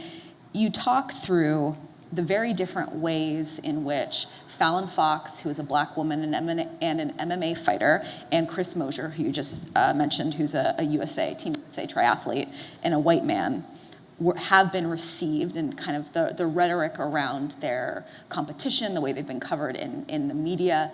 So can you walk us through that analysis a little bit and how race and gender intersect? Sure. When I first started, along the way, when Fallon Fox came out and people were sending me that, the vitriol that came out was unbelievable. And people accused Fallon Fox of being a psychopath and a sociopath who wanted to beat up women, and that's why she transitioned. And it was awful. It was absolutely awful, the response that she got. And she was outed. She didn't choose to come out. She ended up coming out on her own terms. But I couldn't help but notice that part of the discourse was also that this was a black woman, and really who was being categorized as a black man, who transitioned to female so that she could beat up on white women. And that harkens back to some old anxieties that we have in our colonized world, where we are concerned about the safety of white women from black bodies. Then I'm watching the Rio Olympics, and Chris Mosier is on TV. Did you all see this Nike ad? And I'm thinking, what is happening? There is a trans athlete. He's got no shirt on. He's in the locker room. Like, this is very different visibility. And Chris has done amazing work, and his trans athlete website and the advocacy work that he's done has been amazing. So this is certainly not to take away from the work that Chris has done, but the kind of response that we get from a Chris Mosier when we have a male duathlete versus an MMA fighter, and I cannot help but see those intersections. And Ann and I have talked a little bit, and we really want to be clear that the issue with Caster Semenya, Duty Chan, athletes whose femininity has been questioned, is related to this discourse. There's been a lot of sex testing and concerns about athletes. There's a long history of sex testing in the Olympics and in international sport, and the rules changed, and it was no longer obligatory. But if athletes are concerned that another athlete is not feminine enough, there can be a request to have sex testing. It is not a coincidence that all of the women who have been sex tested are from the Southern Hemisphere. They're from South America, they're African, they are Indian, they are dark, they are women of color.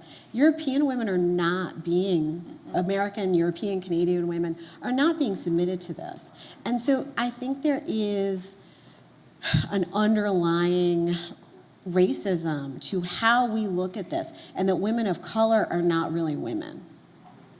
And we're going to question that and test that and push that. And we don't accept women of color as women. Mm-hmm. And these are related. Mm-hmm. Absolutely. And that you can only request a sex test for women, period. Doesn't happen. Yes, we're not worried about men being too manly or not manly enough. Yeah. And we're in what, 2019? Just making sure everybody's aware.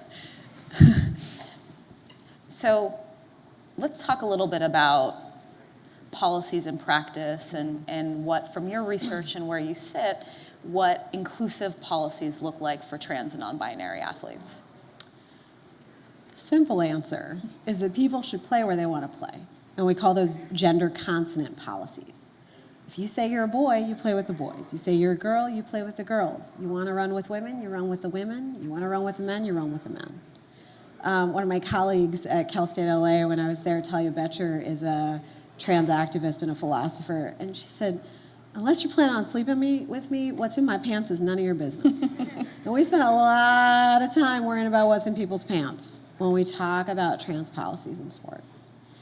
And if you tell me you're a woman, then you're a woman. And if you tell me you're a man, you're a man. And you should play where you want to play. And that's sort of the simple answer. That doesn't always work. Sport is not a simple place. A lot of the policies that have been designed, the IOC policies, NC2A policies, sort of modeled off the IOC policy, are designed to make sport fair by making trans athletes prove that they are really who they say they are and that they don't have an advantage. But really, it puts an unfair burden on trans athletes. To me, the only eligibility criteria should be what you say you are and who you say you are. And allowing athletes to compete in ways that are consistent with their gender identity eliminate the need for the invasive testing that we do and these requirements that we have. But a broader issue, we can talk about this at the elite level, but a broader issue is, where do people get to go to play? I think about this when I go to the pool a lot. I'm grateful that the pool that I go work out at, you can walk in the door and you can jump in the pool, there's an outdoor shower. But trans folks should have a place to shower that is safe. And a lot of times, do any of you go to pool facilities where you literally walk in, you have to go through the men's side or the women's side, and you have to make that choice? And what does that do for trans folks? Those are not safe spaces. And, as you said in my intro, I'm interested in marginalized populations and those exercise experiences.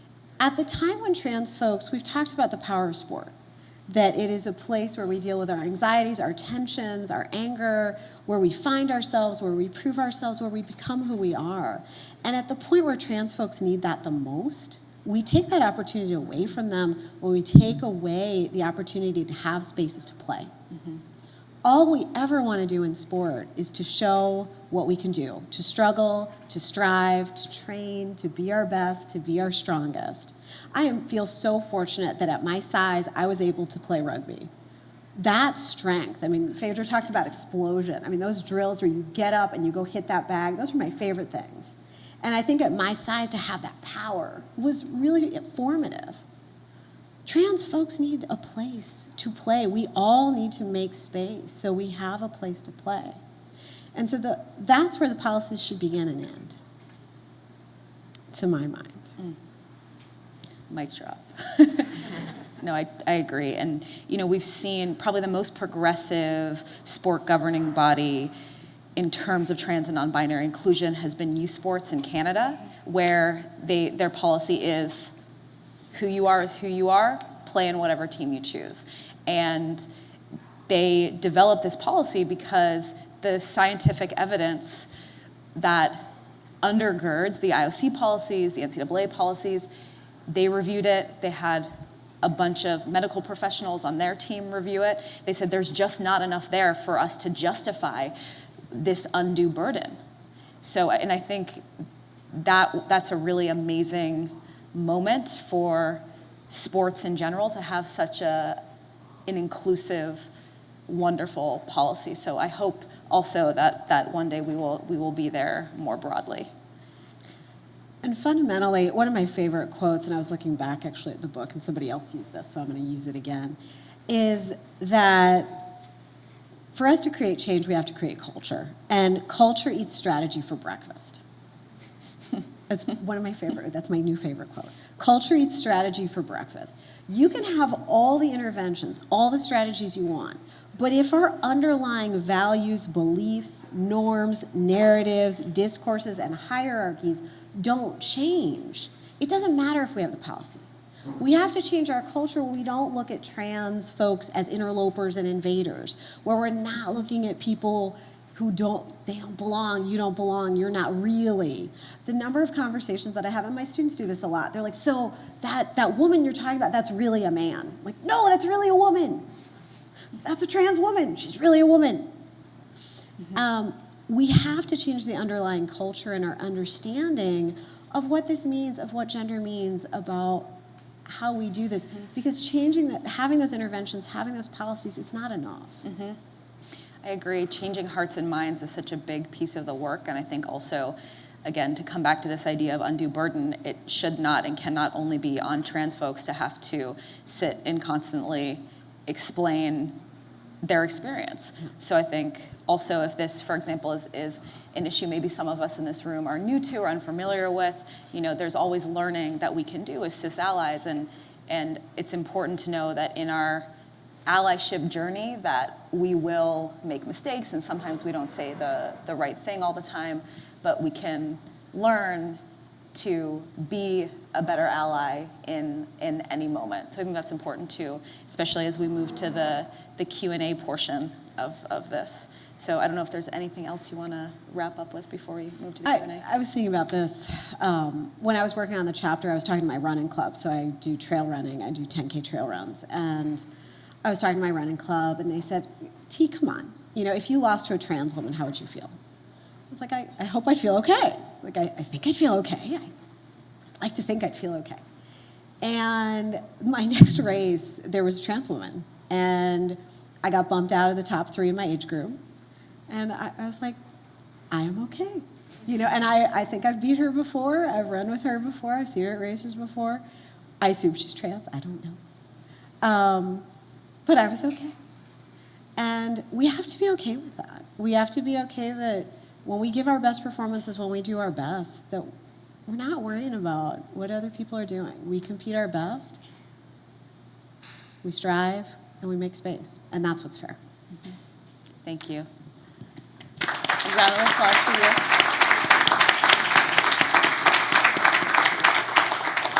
Our wonderful mic person. Any questions? I think you were upset because you were bumped out of your age group. It didn't matter if you did. Mike's coming. Mike's coming. No, it's good. I wasn't feeling well that day. Yeah. I got that one. Hi, Tobruk Blaine. I work for San Jose State University and run a program called Beyond Football for Life Skills. How do you suggest, as a department, we prepare for these types of conversations and kind of making our transition into acceptance with what you guys are talking about? you want to start or do you want me to?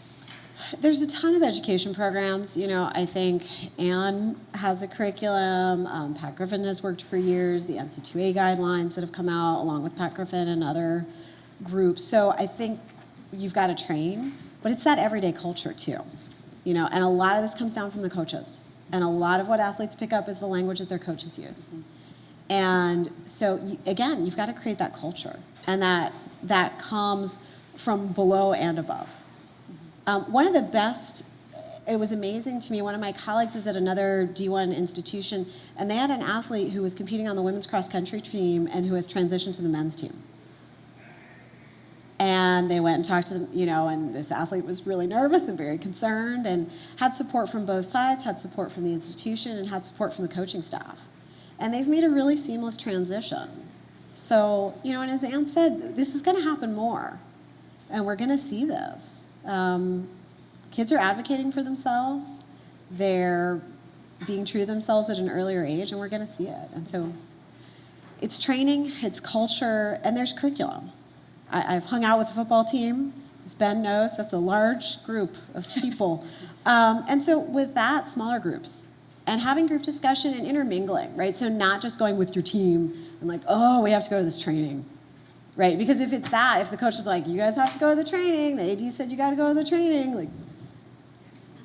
And so having mixed groups, I think mixing it up with different athletes, different community groups, different folks on campus, and doing that education is important. Mm-hmm. And Anne can certainly speak to this as well. Yeah, absolutely. I think, well, first of all, I just also want to commend you for asking the question proactively, because so much of what we deal with in our work at Athlete Ally is the reactive piece of that. So something really bad has happened, and then we're brought in to talk to a player, a team, a group of coaches. So I do think it's about integrating conversations about LGBTQ respect and inclusion now through curriculum, through bringing in, you know, maybe a keynote speaker, somebody to talk to coaches, doing trainings.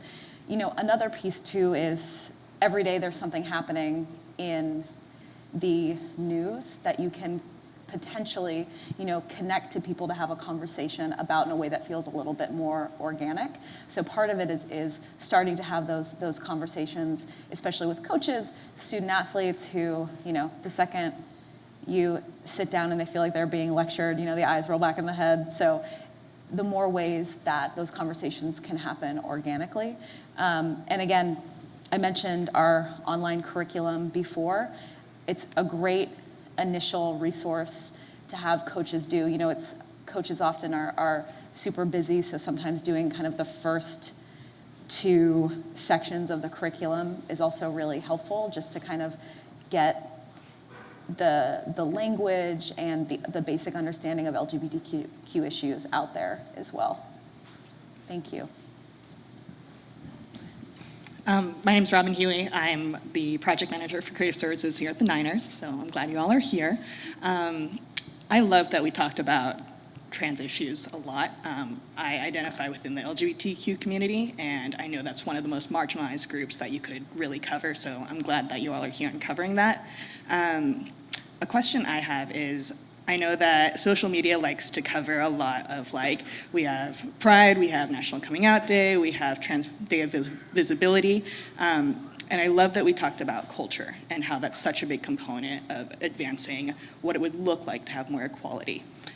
What I'm curious about is, what are some ways that you have seen sports affect culture, and what are some ways that you could see sports further advancing culture and getting it to the place that you want it to be? You want to start? I've been coming off a cold, if you want to start. Sure. You know, first, a great question. I think sport is culture. You know, so I think I see those 2 things very much intermixed. I think that we would not be having these conversations specifically, you know, about athlete activism, for example, without Muhammad Ali, without Bill Russell, without kind of this history of folks standing up and speaking out and using their platform to champion justice more broadly in the country. So I think that even though we're in kind of another wave of athlete activism, you know, really starting with Kaepernick. This is historical in our country, in our society. So I think that, again, we're very much steeped in this history and informed by that history of athlete activism and the way in which sport informs culture and vice versa. And I think, right now, specifically talking about trans and non-binary athletes, we're seeing specifically, the rhetoric about trans folks, all of the bathroom bills, all this terrible legislation. It's become clear that the bathroom is no longer the battleground, right? So now we're talking about sports, because sports is a way that it tugs at our heartstrings. We all have, most of us have experience with sport, whether it's as a fan or an athlete, and it's a way to really, what I'm seeing every day in our work, it's a way to pit some really strong allies of the LGBTQ community, specifically cis women athletes, queer cis women, against trans and non-binary people. And we're seeing that conversation happen, and we're seeing legislators talk about trans participation in sport as a way to stop teachers from talking about gender identity in school, from denying basic access to healthcare, access to homeless shelters. Like, we've all, in different ways, folks have spoken about this today on the panel, but these things are very, very much interconnected, and we're really seeing it come to a head right now, more so than at any other time, in my opinion. And I think it's got to be more than putting on the rainbow flag or wearing the pink shirt or whatever that is. We have to see athletes actually embrace this change and mean it. And I think I've seen that at some of the earlier Words to Action panels where I've seen male athletes really advocate for women. But it has to be meaningful, it has to be real. It can't just be a PR thing for the 49ers or for whoever it is. Like, okay, we have Rainbow Day. What does that mean? What happens when a trans athlete comes in the locker room? What happens when a gay man comes out on a pro team? And what usually happens is it makes headlines, and then they're gone in a week. And we don't keep talking about it. And that's the cultural change. It's where we actually mean it, where we actually mean that we're open, we mean that we're inclusive, and we're not just putting a pretty picture and saying, okay, we did our thing. But it's athletes embracing those differences, but that's where the culture has to change. Mm-hmm. Absolutely. More questions? We probably have time for about one more. Wonderful. Where's our, oh, thank you. This isn't a question so much as a comment, and I told myself I wasn't going to speak because this is Pat's thing, but I just can't. My work is around ending rape culture on a national level, and I do organizing with LGBTQ people of color who are child sexual abuse survivors specifically. I run an audio archive and organizing project around that theme. And I just wanted to say, for anyone who is in charge of spaces like locker rooms, one of the things we understand, and the conflation of this bathroom bills and locker rooms debate, which I think is like the conflation of sports and bathrooms and schools as a site of debate publicly around trans bodies and trans people. The mythology that we have in our culture right now is that trans people, particularly trans women, are somehow sexual predators.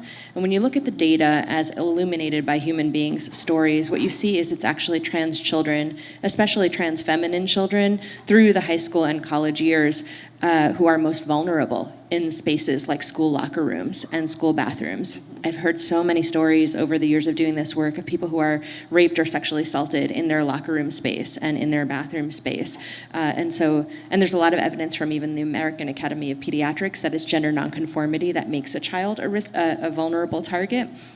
So we're actually in a culture that has inverted the reality into a false narrative completely. And if you're in charge of a locker room space and you take pains and precautions to protect trans athletes and trans students in general, what you're doing is making the locker room safer for everyone. Because we know that when sexual assault happens in schools, and especially in locker rooms and bathrooms, it's not only trans children or trans young people who are sexually assaulted. It's anyone who's seen as other, who's seen as nonconforming, who's seen as effeminate, who's just seen as different. And I needed to say that, just to say, everyone is doing such important work. When you take a stand for trans people, you're making the space actually safer for everyone. Thank you. Thank you for bringing it up. It was actually something I was thinking about as I was driving, was locker room. So thank you for bringing it up. But that's exactly it. The locker room spaces, bathroom spaces, trans people are not who's scary. It's cis people who are scary.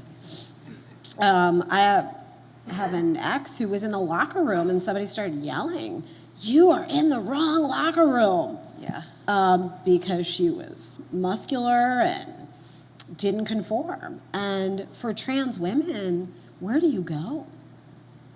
And we absolutely have to make those safe spaces. Mm-hmm. So thank you. Absolutely. Thank you. So if we don't have any other questions, I'm just going to thank you again so much for taking the time, and thank you all for being so engaged with us today. And we have a few more announcements. Yes. So thank you. There we go.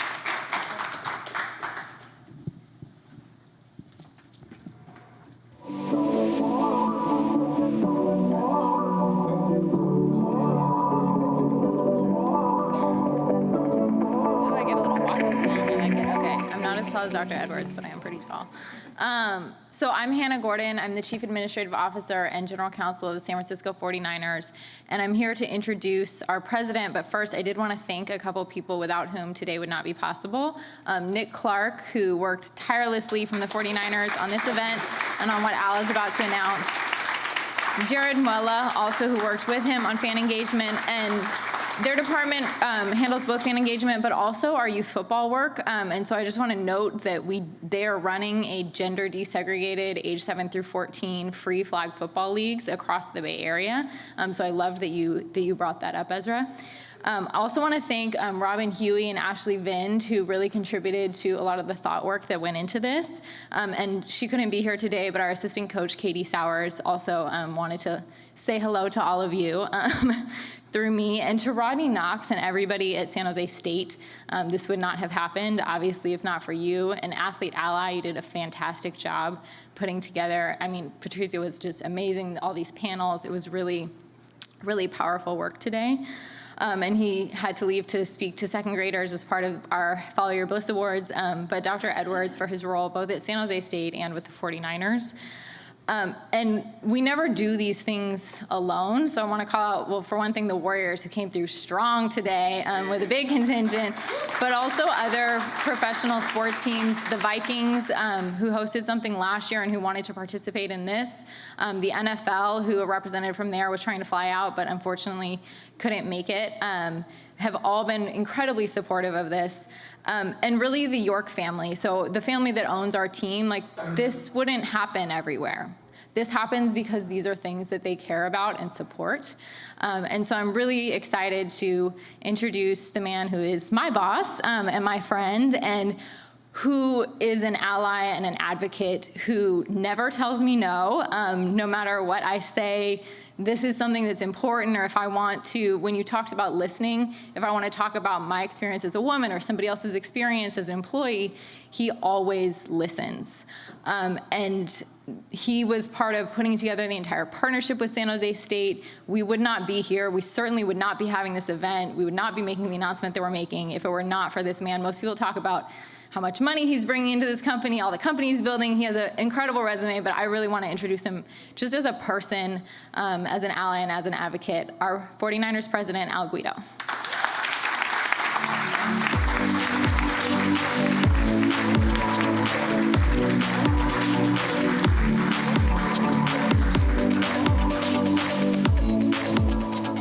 Man, that's hard. I love her. Please give it up for Hannah Gordon.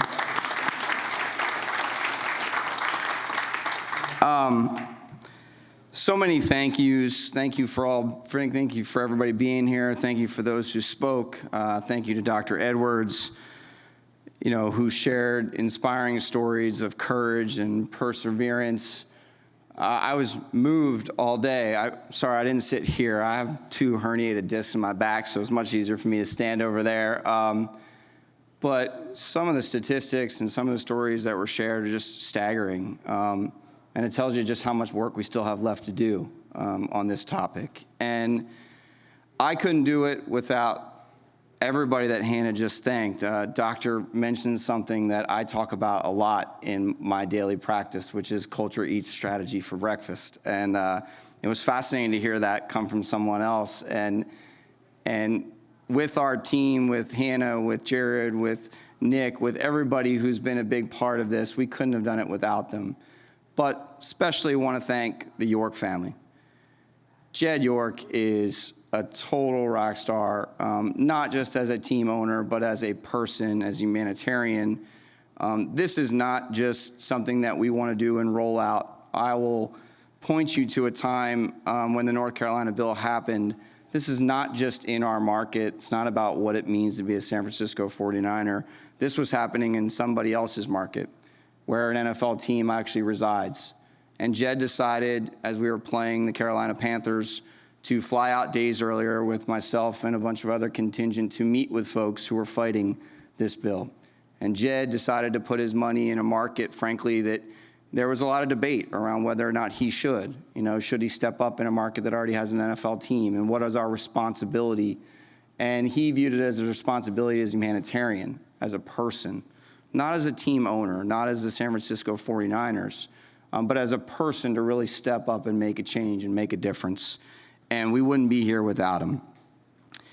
Every off-season, we review our organization's impact and evaluate where we can improve, whether internally, with the community, or with our fans. Any of you who are 49ers faithful knows we like to survey our members for feedback. We do this to better understand who our fans are and what they want out of their relationship with our franchise. It was that focus of empowerment that led us to create 49ers Pride, the official fan affinity group of the 49ers faithful who identify as LGBTQ+ and allies. We invite them to join our network of fan groups, such as the Women of the Niners, which wouldn't have happened without Hannah Gordon, that help connect fans around the country with our brand while support their communities where they live. As I mentioned, I want people to know this is not a new space for our organization. Since 2005, we have been supporting the LGBTQ+ community and allies. From a monetary perspective, the 49ers Foundation has donated nearly $150,000 to nonprofits like GLAAD and SF LGBTQ Center. In addition, we opened Levi Stadium to be a fully inclusive venue and have sponsored and hosted the GLAAD Awards. In 2015, we happily took the lead among many NFL teams and our friends at the Golden State Warriors, and Rick Welts is an unbelievable mentor and friend of mine, to hourly show our admiration for the Love Wins movement on our social media accounts. All of that brings us to today and the launch of 49ers Pride. Please turn your attention to the screens for an introduction to the program.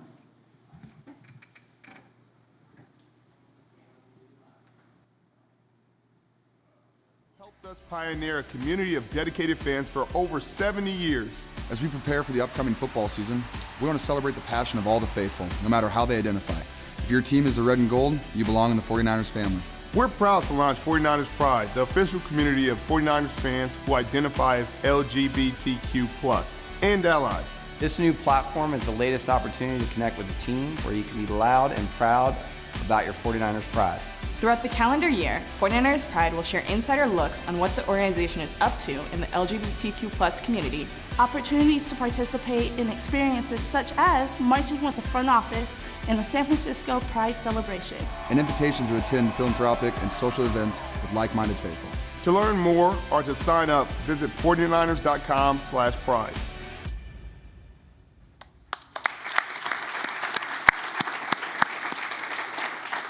So obviously, thanks to Sherm and George and those in our front office who participated. 49ers Pride is free of charge, and we hope you all will visit 49ers.com/pride and joining us in supporting the LGBTQ+ community here in the Bay Area.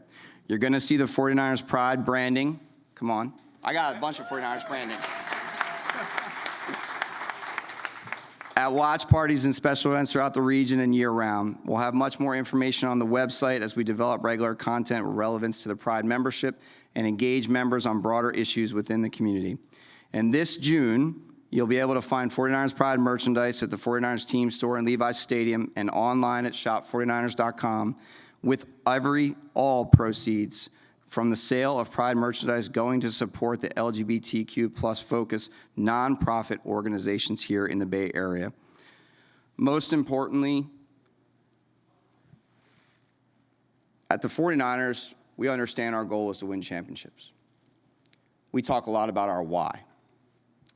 Our why is to go a step further for someone so they feel part of our organization or part of our family.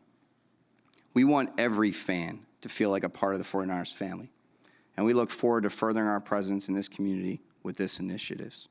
Thank you all very much.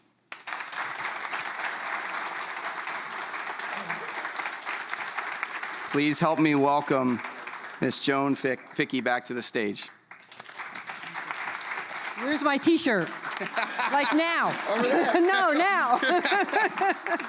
It's been a wonderful morning. I want to thank the 49ers for being our host, for that generous video for my T-shirt. Is this where I get to tell you that I'm an East Coast person and I'm a Giants fan? We'll say that. Second, though, are 49ers. In any case, I really want to thank you all so very much for being with us. Phaedra, what drives me nuts is when people say you guys, and half the room is not guys. So I'm with you on that one.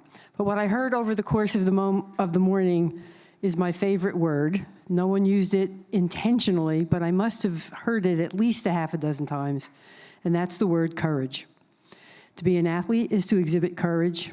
To run a program like this is to exhibit courage. To be a speaker at a program like this is to exhibit courage. Without that, none of us would move. So Professor Emeritus Edwards is not here to say it, but I think we got a movement going. And I want to thank you all so very much, and I want to thank one more time Rodney Knox.